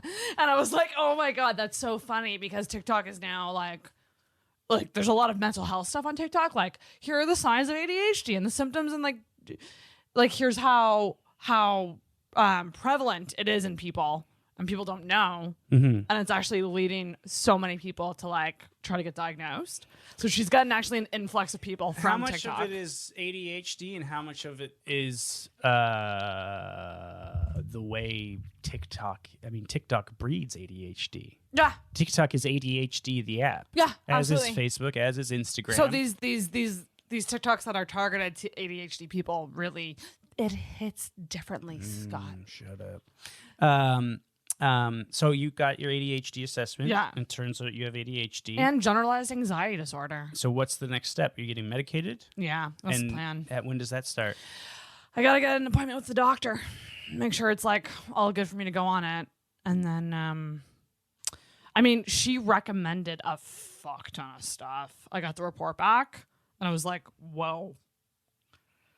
Like the end of the call was like, yeah, so I'm going to recommend this medication for this reason, which was essentially because I have anxiety with ADHD. She didn't want to give me anything that would cause anxiety because I already have that. So she gave me an antidepressant that treats anxiety, but helps with things like motivation and focus. But it's the ADHD what's causing the anxiety? Isn't it the ADHD that causes the anxiety? Yes. So, But stimulants, if she were to give me a stimulant, it would make me more anxious. And I'm already anxious. are you? That's what I was also shocked about, though, Scott. Because like I went in and I was answering all the questions honestly, and I told her I was like, I've always thought that I was more depressed than anxious, but I am someone who is constantly stressed and overwhelmed and uptight, and that's anxiety apparently. Yeah, I mean, I'm an anxious motherfucker too. But I believe also I have worry- ADHD as well. Constantly worrying. So that's why she gave me generalized anxiety disorder. Because yeah, it's an inability to relax, inability to let go of things, constantly worrying. I mean, I'm a catastrophic thinker. You? Yeah. And that was the thing. I was shocked You that don't need to go to a doctor. but like I whenever could have told you all. Of whenever this. I think of anxiety, I've never thought of that as a concerning part of my life. But I also always go to doctors and I'm always very honest with them about the depression stuff. And because my depressive episodes don't last weeks, it's not actually depression. I think It's like a bad 2 days. I think you'd stand to go, and this is tough, right? I think everybody, I think myself included. I mean, I have benefited from it, but therapy, therapy's got to be subsidized. It's got to be more. It's got to get. This place. But there's so many shitty therapists too. There's so many fucking idiots. And that's the thing. If you get free therapy and you're taking it because it's free, it still might not be the therapy for you. Yeah, I know a lot of. I have some friends that are therapists, and I know some of them that are just not critical thinkers. Like I've heard some real dumb things come from these people, and I'm like, wow, you're gonna be in control. You're gonna be the one guy giving guidance. Like that's scary. Yeah. I was so lucky that my therapist just shut the fuck up and listened, and then would just ask basic questions. Like he never told me what to do. He would say, like, he would see that I was expressing frustration, and then he'd say, wow, that's must be really frustrating. And then I would go, yeah, it is actually. And then I'd go and then I'd start on my next thing. I'd start to go through it. And that's what the purpose is they have to guide you through your own shit. But some therapists will direct you. They will hit you with, you should do this, or they'll give an answer. And I truly believe they should be guiding you towards the answer. But you got to get there yourself. It can't be someone else telling you. I don't think it's. I mean, you should. I don't love that, but I do think that they should be asking questions that make you. Yeah, you're right. They should be probing you to get there yourself. And that is ultimately what they're supposed to do. But I've heard of people that have gone to therapists that have had therapists tell them, suggest that this may be how you're feeling, when what they should be doing is responding to that. Like that must have been very difficult, instead of saying, well, it's validation. Yeah, for sure. Like when I was in the assessment, I was shocked how emotional it was, just because she was validating all of these struggles. Like I made a list I had notes for days about how I think this disorder has impacted my life, and just to hear her say, I am so sorry that happened to you, that must have been really hard. Mm-hmm. It was shocking just hearing those words. Yeah. Because she wasn't going, well, this is because of this, or, well, you did this, so that's like, it was just literally like listening and validation of, like, yes, those things happen and it must have been hard, and you're here getting help for it now. You know what I mean? And like then you can work through it, because then when they say it must have been hard, you then go, yeah, it was really hard. And then you talk more about why it was hard. And then all of a sudden you just therapize you therapize yourself. The thing is, because and I said this to my therapist, I was like, I've had this conversation with myself 1,000 times. Mm-hmm. Why is it working when I talk to you? Mm. And he said, because when you're in your head, you're going, well, maybe it's this, well, maybe it's that, well, maybe it's this, well, maybe it's that. But when you say it out loud to an unbiased party, somebody who has no impact on your life, you don't have to filter your thoughts to this person, because in your life, they have no real weight to what will, like, they don't, you're going to, if you're talking to your mom about your problems, you're not going to be able to talk about, you're going to have a hard time talking to your mom about the problems that your mom caused. Is part yeah, of. There's bias, and when you say it out loud to a unbiased third party, you are taking responsibility. You're taking ownership over that belief. Yeah, and you may go and flip flop back and forth, but eventually you're going to you're essentially working it out loud for some reason. Oh yeah, I truly. I would have 5 therapists if I could afford them. Like I see the value so hard in therapy. It's sad that it's not something that's more accessible. I mean, it should be completely included into a universal healthcare, because it's absolutely beneficial to everyone. Yeah. And it's preventative, it's proactive. it stops problems before they occur. Yeah. Because if you're someone that needs therapy and you don't have therapy, you may take yourself down a fucking whirlwind of horrible shit that is going to be visited upon you. When if you went to a therapist and you just fucking talked it out, you may have figured out why you were feeling that anger, and then you may be able to let go of it instead of acting upon it. Do you think people can be their own therapist? No. Yeah. No, because again, you never. You can read books. You can be self-aware. Like I'm reading Attached right now, which is all about attachment styles. Which is what does that matter? Well, You read all this hokey shit. What does it matter what your attachment style is? Well, if you know you're an anxious person and you're involved with an avoidant person, you will understand why. So, like, usually that person might do things that would make you spiral or, like, make you freak out. But if you know how someone attaches, you can understand it better, and it's just better. Who is good for an avoidant person?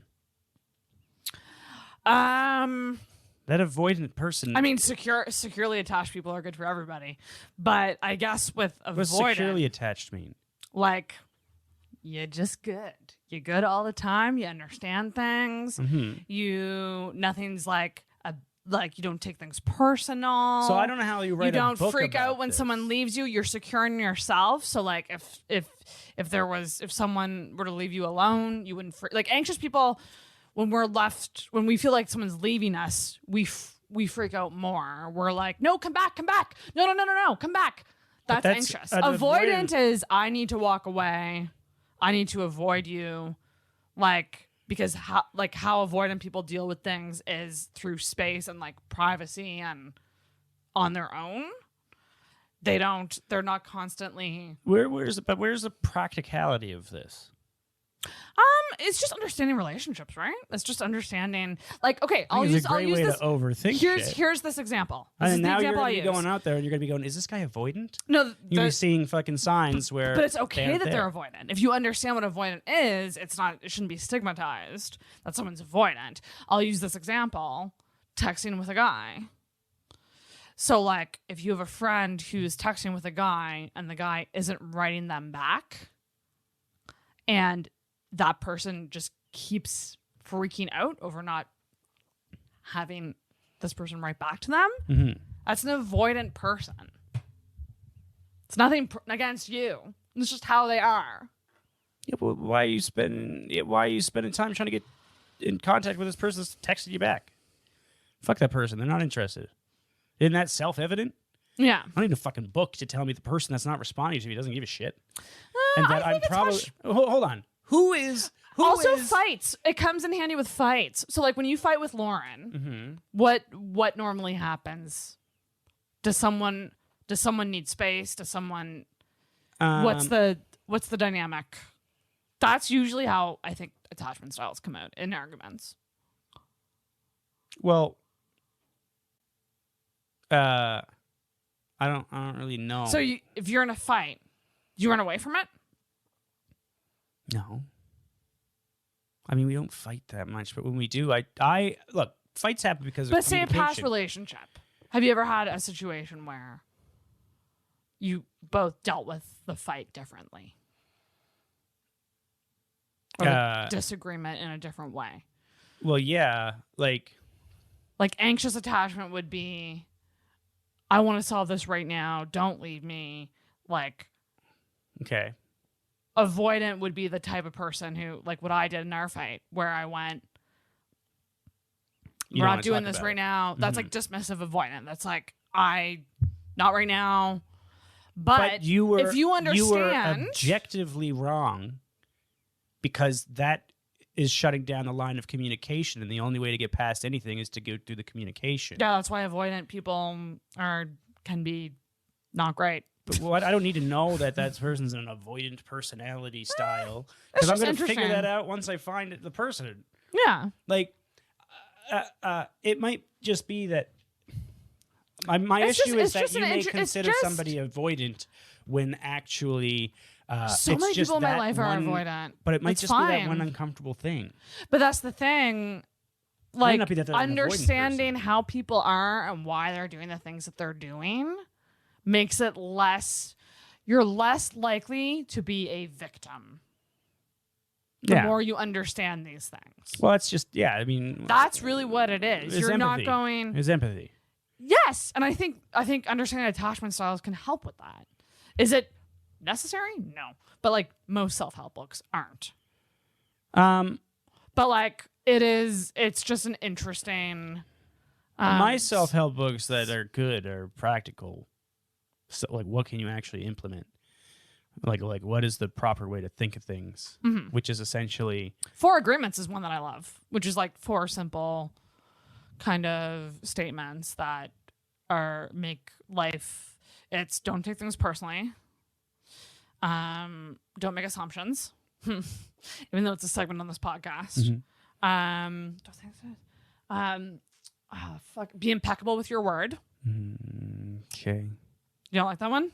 I don't know what that means, and I think it's a little cheesy. Mean what you say. Okay. Speak your truth. Yeah. Okay, I'm cool with that. And what's the 4th one?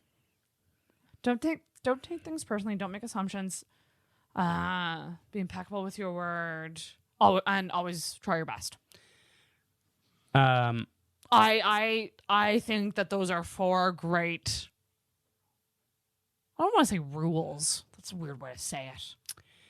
Sayings to live by. I'm a big fan, and I mean, everyone will roll their eyes, and this is another thing, but I'm a big fan of Jordan Peterson and 12 Rules for Life. And I think the reason why everyone hates Jordan Peterson. What are the 12 rules? The reason why everyone hates Jordan Peterson is because he is giving you the truth to. He's forcing you to take responsibility, and everyone says, "Don't compare trauma." And it's like, no, you can compare I want to know these trauma. 12 rules. So the first rule, and some of this stuff is like he has to delve into, but rule number 1: stand up straight with your shoulders back. Mm-hmm. You guys told me that last night. Well, the purpose is you're taking on, you're putting yourself in a stance that you're ready to take on the world. Yep, it's And- confidence. Exactly. I agree with that. I'm bad at it. Treat yourself like someone you are responsible for helping. Yeah. Oof, that's a big one. Befriend people who want the best for you. Yes. Compare yourself to who you were yesterday, not to who someone else is today, because you are the only person that has had the same circumstances. Yeah. Nobody else in the world has had your circumstances. So it's incremental self-improvement that leads to exponential improvement, is these small steps. That's why he says make your bed, because it's nothing to be excited about. It's nothing to brag about the fact that you made your bed. But if you can manage to make your bed and you can be disciplined, well, hey, maybe you can manage to clean your room up a bit. Yeah. Maybe you can get the shit off the top of your dresser. Baby and steps. now, you got your stuff off the top of your dresser. You stop putting things there. You start putting things away and not just chucking everything on the top or whatever. You start putting the garbage away instead of let it piling up.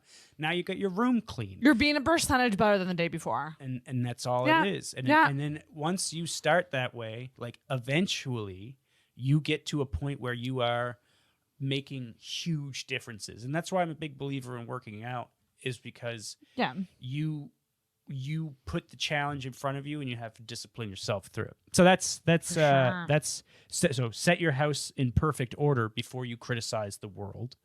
Oh. So it's like, don't go telling other people how they got to live their life if your life is in shambles. That's huge. You should work on yourself first. Yes, I love that. Pursue what is meaningful, not what is expedient. I like Amazon Prime. What do you mean? I like getting things fast. But I mean, that's not so much there. Pursue what's meaningful to you, not what is easy and self-serving. Oh, essentially. okay. Tell the truth, or at least don't lie. And that is, you got to be impeccable. It's similar to be impeccable with your word, but like, maybe don't. Well, Don't- if you just tell don't the say truth, things. you don't have to worry about a lie causing you anxiety. Yeah, Nikki Glaser was talking about how there's no reason to ever lie, ever. Mm-hmm. Unless it's to save someone's life or something. Yeah. Like otherwise it's totally pointless. This next rule is very tough, especially when you're dealing with someone that's like on the opposite end of the spectrum as you are. Like politically or like ideologically, is assume that the person you are listening to might know something you don't. Yeah. So, but no. We just spent a fucking hour talking about how dismissive people are online, especially how you can just block Wait, someone. say it again. Assume the person you are listening to might know something you don't. If I am a person that comes up and says, I think we should have stricter immigration laws,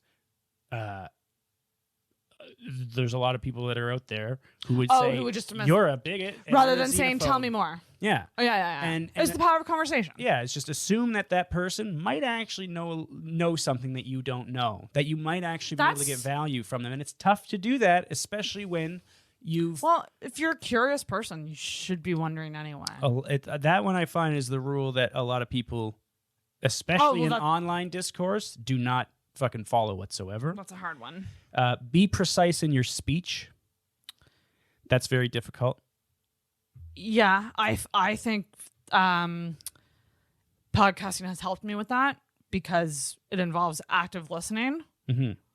And also, you want to keep that podcast. I mean, it's hard in a long form podcast, but like you do need to keep it tight. So your words need to mean things. Yeah. You shouldn't ramble.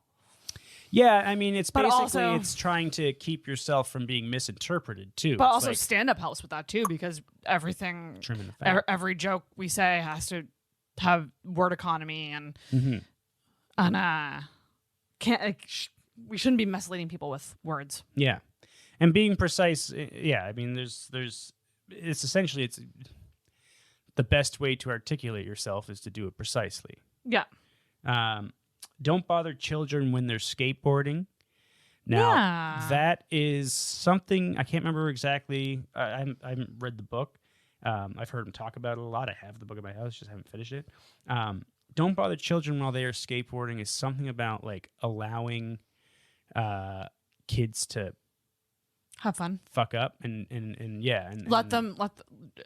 Yeah, I mean, hey, listen, like It's keeping you away from the Oedipal mother, the person that protects you from the rest of the world. The is my helicopter understanding. parents. Exactly. Like, you gotta let them be I'm alone. glad I grew up in a childhood that let me run around the woods and like Yeah. the only thing I had to do was be back for dinner. You know what I mean? Like it was like go have fun. Well, because you have to deal with real world damage control and shit. Like it's like you gotta We coddle people the too Oedipal much. mother is the mother that protects the child from all the adversity in the world and all the dangers, and then when the Oedipal mother or when that child goes out into the world, they're ill-equipped to deal with it. Mm-hmm. Mm-hmm. When they Absolutely. face adversity, they do not have the That's the why coddling faculties. is dangerous. That's why trigger warnings are horse shit. Mm-hmm. It's like you gotta get the fuck. Did you You gotta see- deal with it. I don't know if you saw this on Rogan either. I listen to a lot of Rogan. And you're ashamed, and you feel like embarrassed, or like I'm you had not to. overly embarrassed. I You're do a feel I have to preface it by saying that like I don't necessarily like him. I like the conversations he has. Yeah, but he's a lot of people are closeted. See, even that, I think that's like you're half in the closet, and it's like, yeah, I like, and you know what I like most about Rogan, like. I just like there's always a podcast to listen to. That's my thing. I like that he's. And I like that he has on scientists and then comedians. You know, like it's like He you has could a be diverse group of Yes. people that he talks and to. I find the subjects interesting. And one of the things that when they were talking about this kind of sensitive like culture that we're in now, they played this video that was like essentially I don't know if it was like a press conference or like some sort of public speaking event where someone spoke up and said like, can you guys keep the chatter to a minimum because like I have ADHD, I get easily distracted, I have issues with attention, and I want you to be sensitive to like my attention deficit. So like, can you guys be quiet? And then instantly someone else spoke up and said, can you stop using gendered language? because they said you guys. So it was the perfect example of like, number one, somebody refusing to be uncomfortable, and number two, another person speaking up with like, stop using gendered language. No, that's just power. That's just the narcissist. It was just such trying a to- crazy video. it's Such all- an example of like where we're at right now. Yeah, it's real gross. It makes me uncomfortable. But yeah, the closeted Rogan fans. I mean, here's the thing. I hate when people are like, I don't agree with everything he says. Well, who do you know in this whole fucking world that you agree with everything they say? You don't feel the need to Obviously, say it. I think Rogan says all kinds of dumb things. I mean, I fucking listened to the first podcast with him and Neil deGrasse Tyson, and I was yelling because he was fucking talking to an astrophysicist. He could ask him all these amazing questions, and he couldn't get off the fucking moon landing being a hoax. And Neil deGrasse Tyson said it like 30 times in a million different ways about why it is so unlikely that it was a house. And he just kept pushing. And I was like, man. No, I But know. I He's still listen frustrating to the next sometimes. episode Yeah. because, okay, He's having very interesting his thoughts about conversations. veganism and shit like that. I've heard him have some really dumb ideas that are like primitive thoughts about that. But I've also heard COVID stuff too. some of the COVID shit. Some of the COVID shit's really, I think, is dumb, and I think it's a little like conspiracy theorist. Yeah. And then some of the COVID stuff that he has is like, yeah, you know what? That's a But pretty most good people who fucking point. most people, anyone who like is such a hater of him has never listened to They a never goddamn- listen to him. a They goddamn don't- everybody episode. that says that he's ignorant, everyone that says that he's a phobic of something, they're all fucking dumbasses. You're a fucking douche if you think that Rogan is this ignoramus. He has everybody from every perspective and every walk of life on He has his people who are fucking different from podcast. him. Exactly. And he's a masterful Bernie long-form Sanders and Ben conversationalist. Shapiro. Like he's had fucking not Steven Crowder, but Gavin McInnes. Yeah. And he's had Daryl Davis and And like he's Snoop Dogg. And, yeah. And then you know the fucking what's his name, the CNN guy that was on there recently.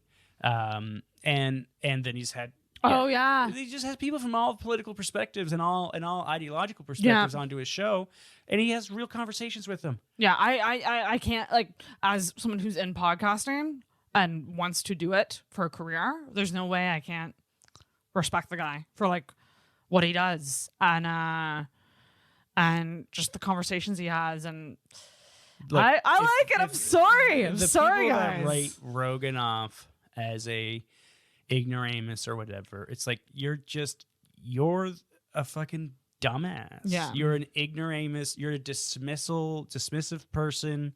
You're avoidant. You'd go on Rogan. I'd go on, yeah, for sure. Why not? Why the hell would I? Yeah. It'd be great. Yeah. I'd have no problem. I go on. I want to talk to everybody.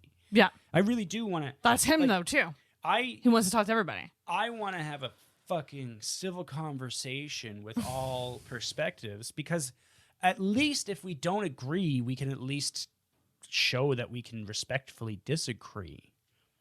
For sure. And yeah, I don't know. Did we It's get through the just- 12? The 12th is pet a cat when you encounter one on the street. Aww. And that is just a call to Empathy. essentially appreciate the little things. It's like stop and smell the roses kind of thing, is my understanding. Again, I haven't read the book full through yet. I've heard him talk about it a lot. Some of those last rules are the ones that I haven't heard the most of. But treat yourself like someone you are responsible for helping is huge. And compare yourself to who you were yesterday, not to someone else's today. And that is the number one most important rule in my opinion, because a lot of people suffer through social media comparing themselves to everybody else, and it's like, oh look, that guy has that. And it's like, man, you don't know what it was that caused that person to get there. You don't know, like you see a guy who, I mean, we have a mutual friend who has been through a world of shit, Yes. and they have come out on top. In yeah, a way, and I gotta say, in regards to that person, totally misjudged her. Like, Yeah.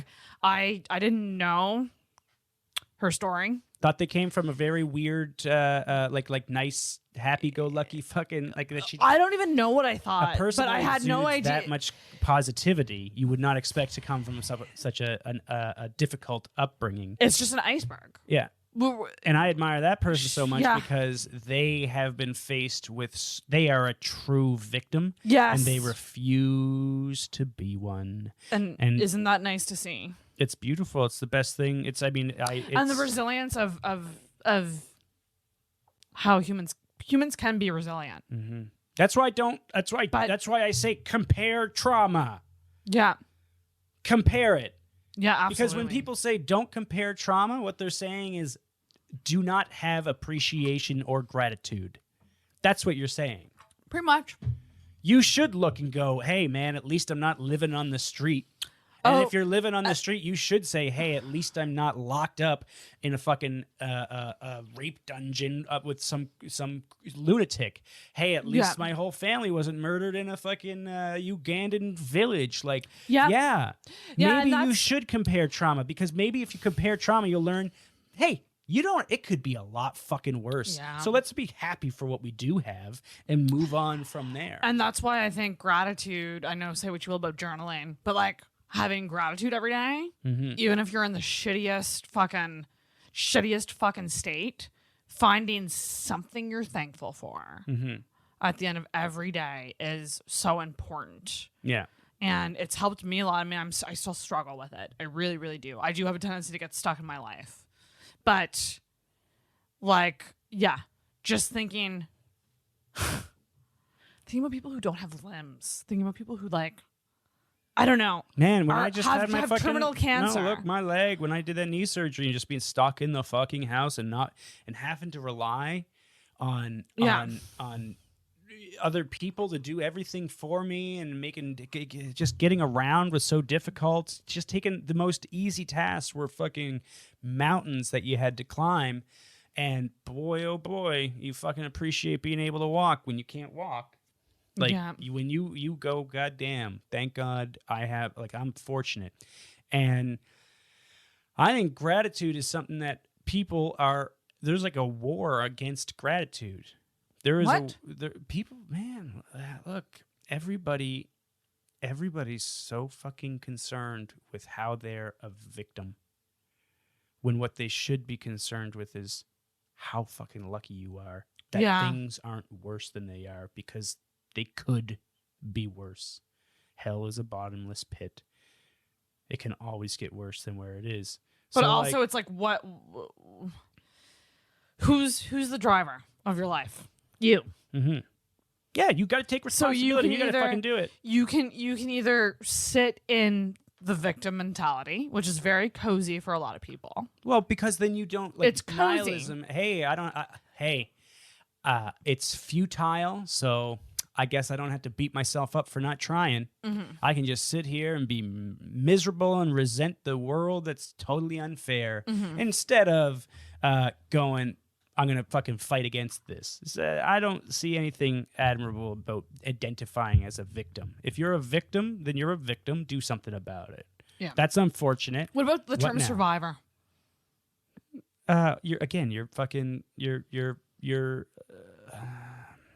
You're framing yourself from, we're all survivors. Some have worse fucking struggles. I always say, I'm like, it's shocking how many extremely mentally ill people are walking around just not killing themselves. Yeah. Like truly though, it's like we all could kill ourselves easily. Yeah. I don't like the survivor thing because you're framing your identity off of your victimhood. Yeah. It's like, no. Yeah, you're a survivor, but like, why not just say does our mutual friend identify themselves as a fucking survivor? No. That's pathetic. Well, who knows? Let's ask Maybe if you were pressed and put them and said, you did get through this, but they don't live their life as a survivor. I think she would, because I've talked to her, I think she would frame it as, I've been through these crazy things, and here I am. Yeah. Like it's a celebration. It is what it is. It's like, again, I mean, I've said it on here before. Now what? Now what are you going to do? Like, the shit happened. Do you want to be miserable? Do you want to fucking stay there? Well, then don't do anything about it and feel like, hey, the world is unfair and doesn't that suck for me? Oh, see how that goes. Play that out. See how good you feel after sitting there thinking of yourself as a fucking hopeless victim. 1, it's pathetic. 2, you're not. You just don't have the courage to do it. And it's understandable that you wouldn't because life is fucking hard. But guess what?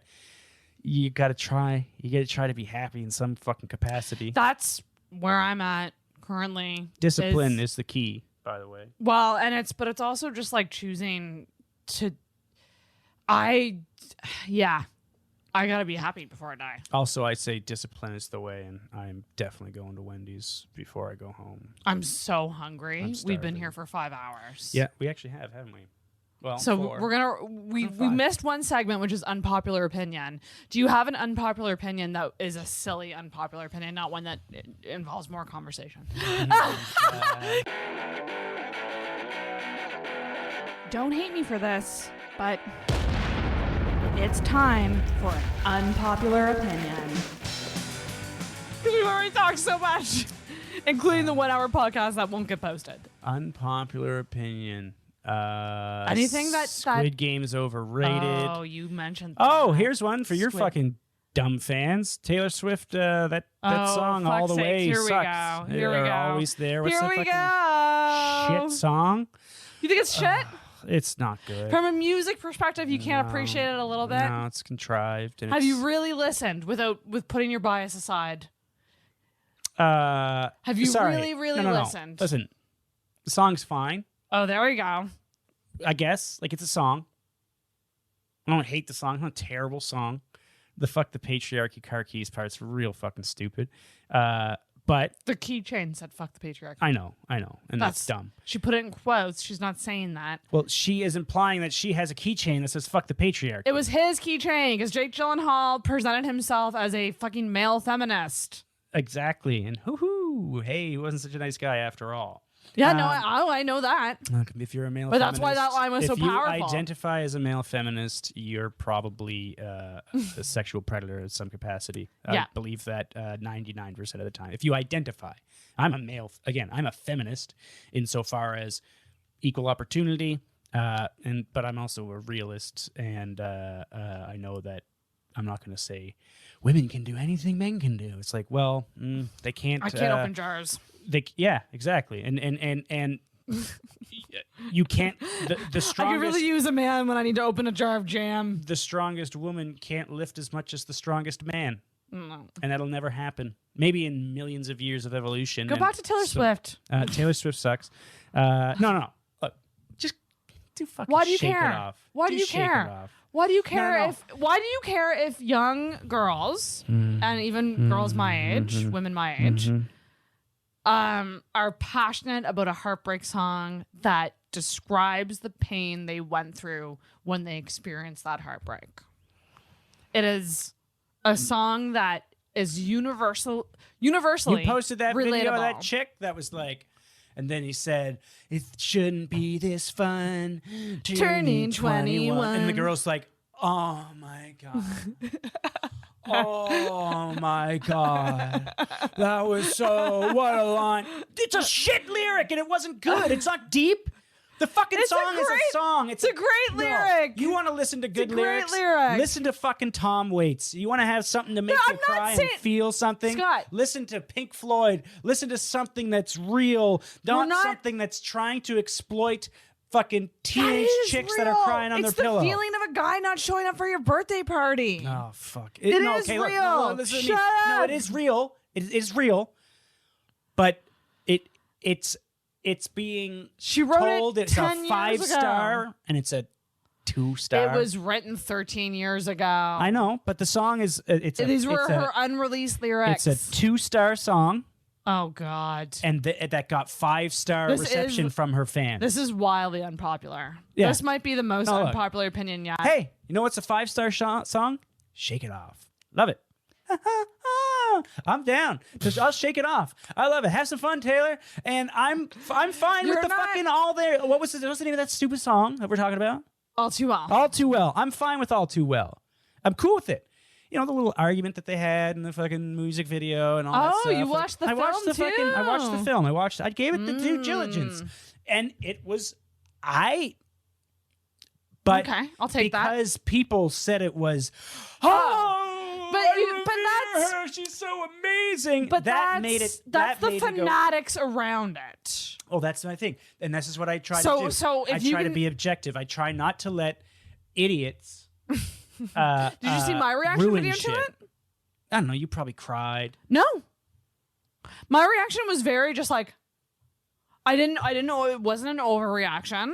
It was someone who was processing new lyrics to a song that I knew so well, which is why it was so shocking to a lot of our fans, because All Too Well was one of her like most like fan favorite songs of her career, and then all of a sudden there's like new lines and new lyrics in it that are exposing a different side of the story. I appreciate that. I respect that.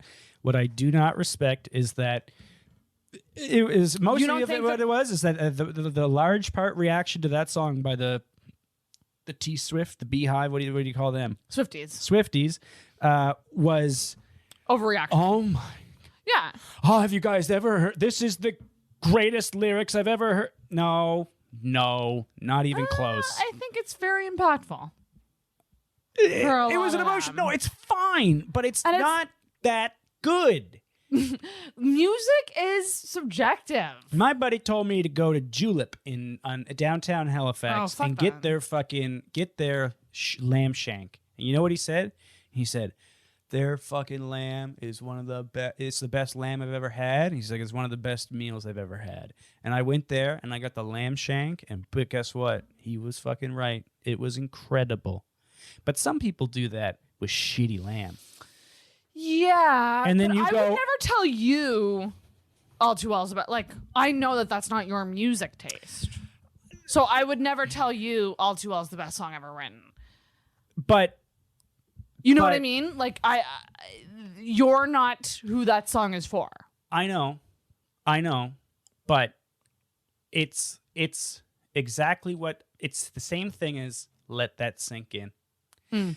Dumb opinion framed with, oh, look, this was so deep. So it was like, it's a song. It's a good song. No, it's a nice song. It's a beautiful song. And talk about it's an emotional song. I do think she's an amazing lyricist. And I think some of those lyrics are so smart. I'm in a new hell every time you double cross my mind.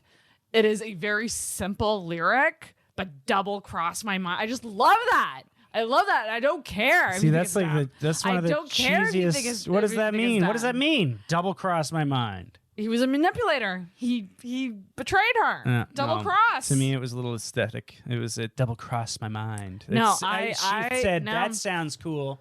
I'm gonna write that in, and people will love it. No, I love it. I love it. Well, there's your unpopular opinion. He's gonna say it's love. He never called it what it was. Like a guy who's not. It's so good. Yeah, it's so good, Scott. It's simple and so good. And I still want to start. This is the end of the episode, so I'll say it.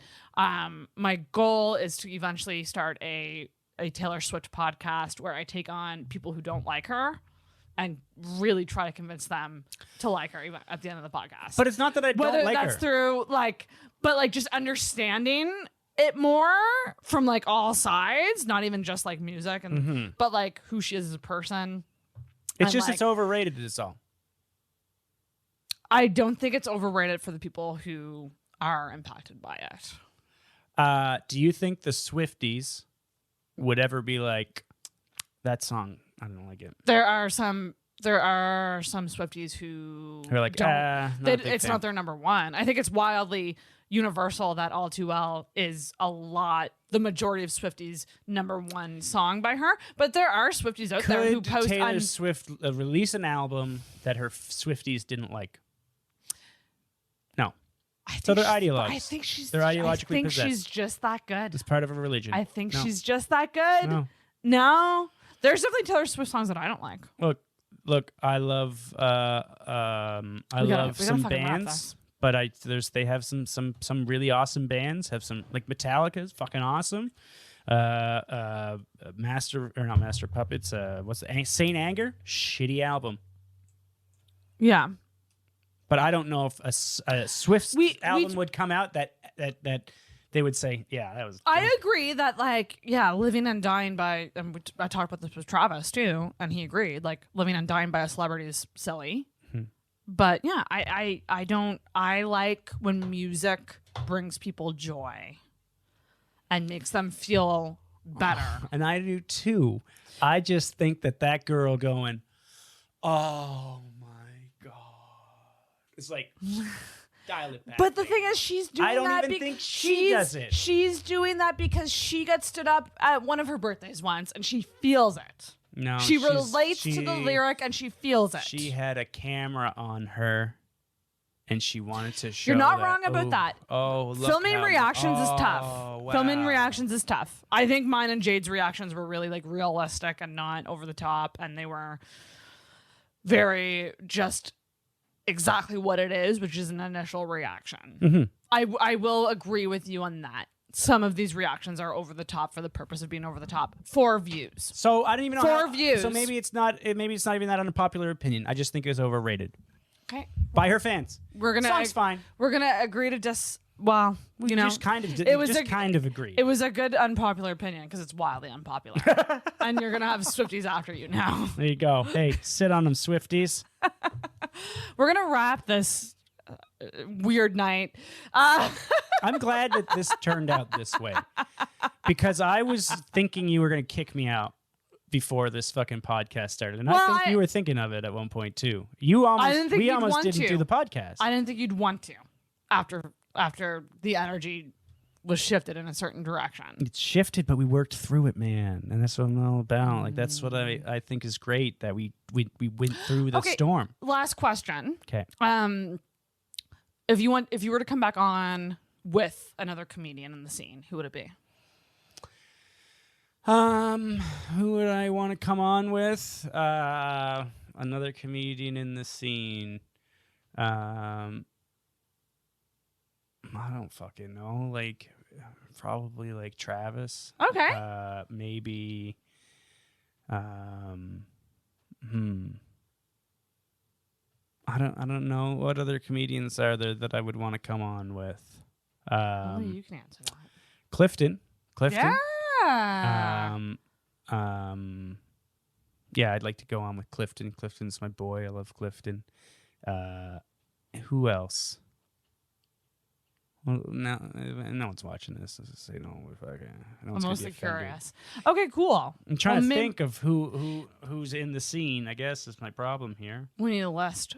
Yeah, I need a list. Tell listeners where they can they follow you. And you follow me on. We mostly shit on social media this whole episode, but you can follow me on Instagram. What is it? What's my Instagram? Scotty Mac 2332. 2332. I mean, yeah, you'll see some posts there. My podcast may come back at some point in the Wrong with Scott MacLean. You could listen to the I hope episodes. I qualified myself to be a guest on that. Yeah, I mean, I just have to get past my self-deprecation and do it again because do it, you bitch. Just do it. I do it every fucking week. You can do it too. Shout out to Matt Billen.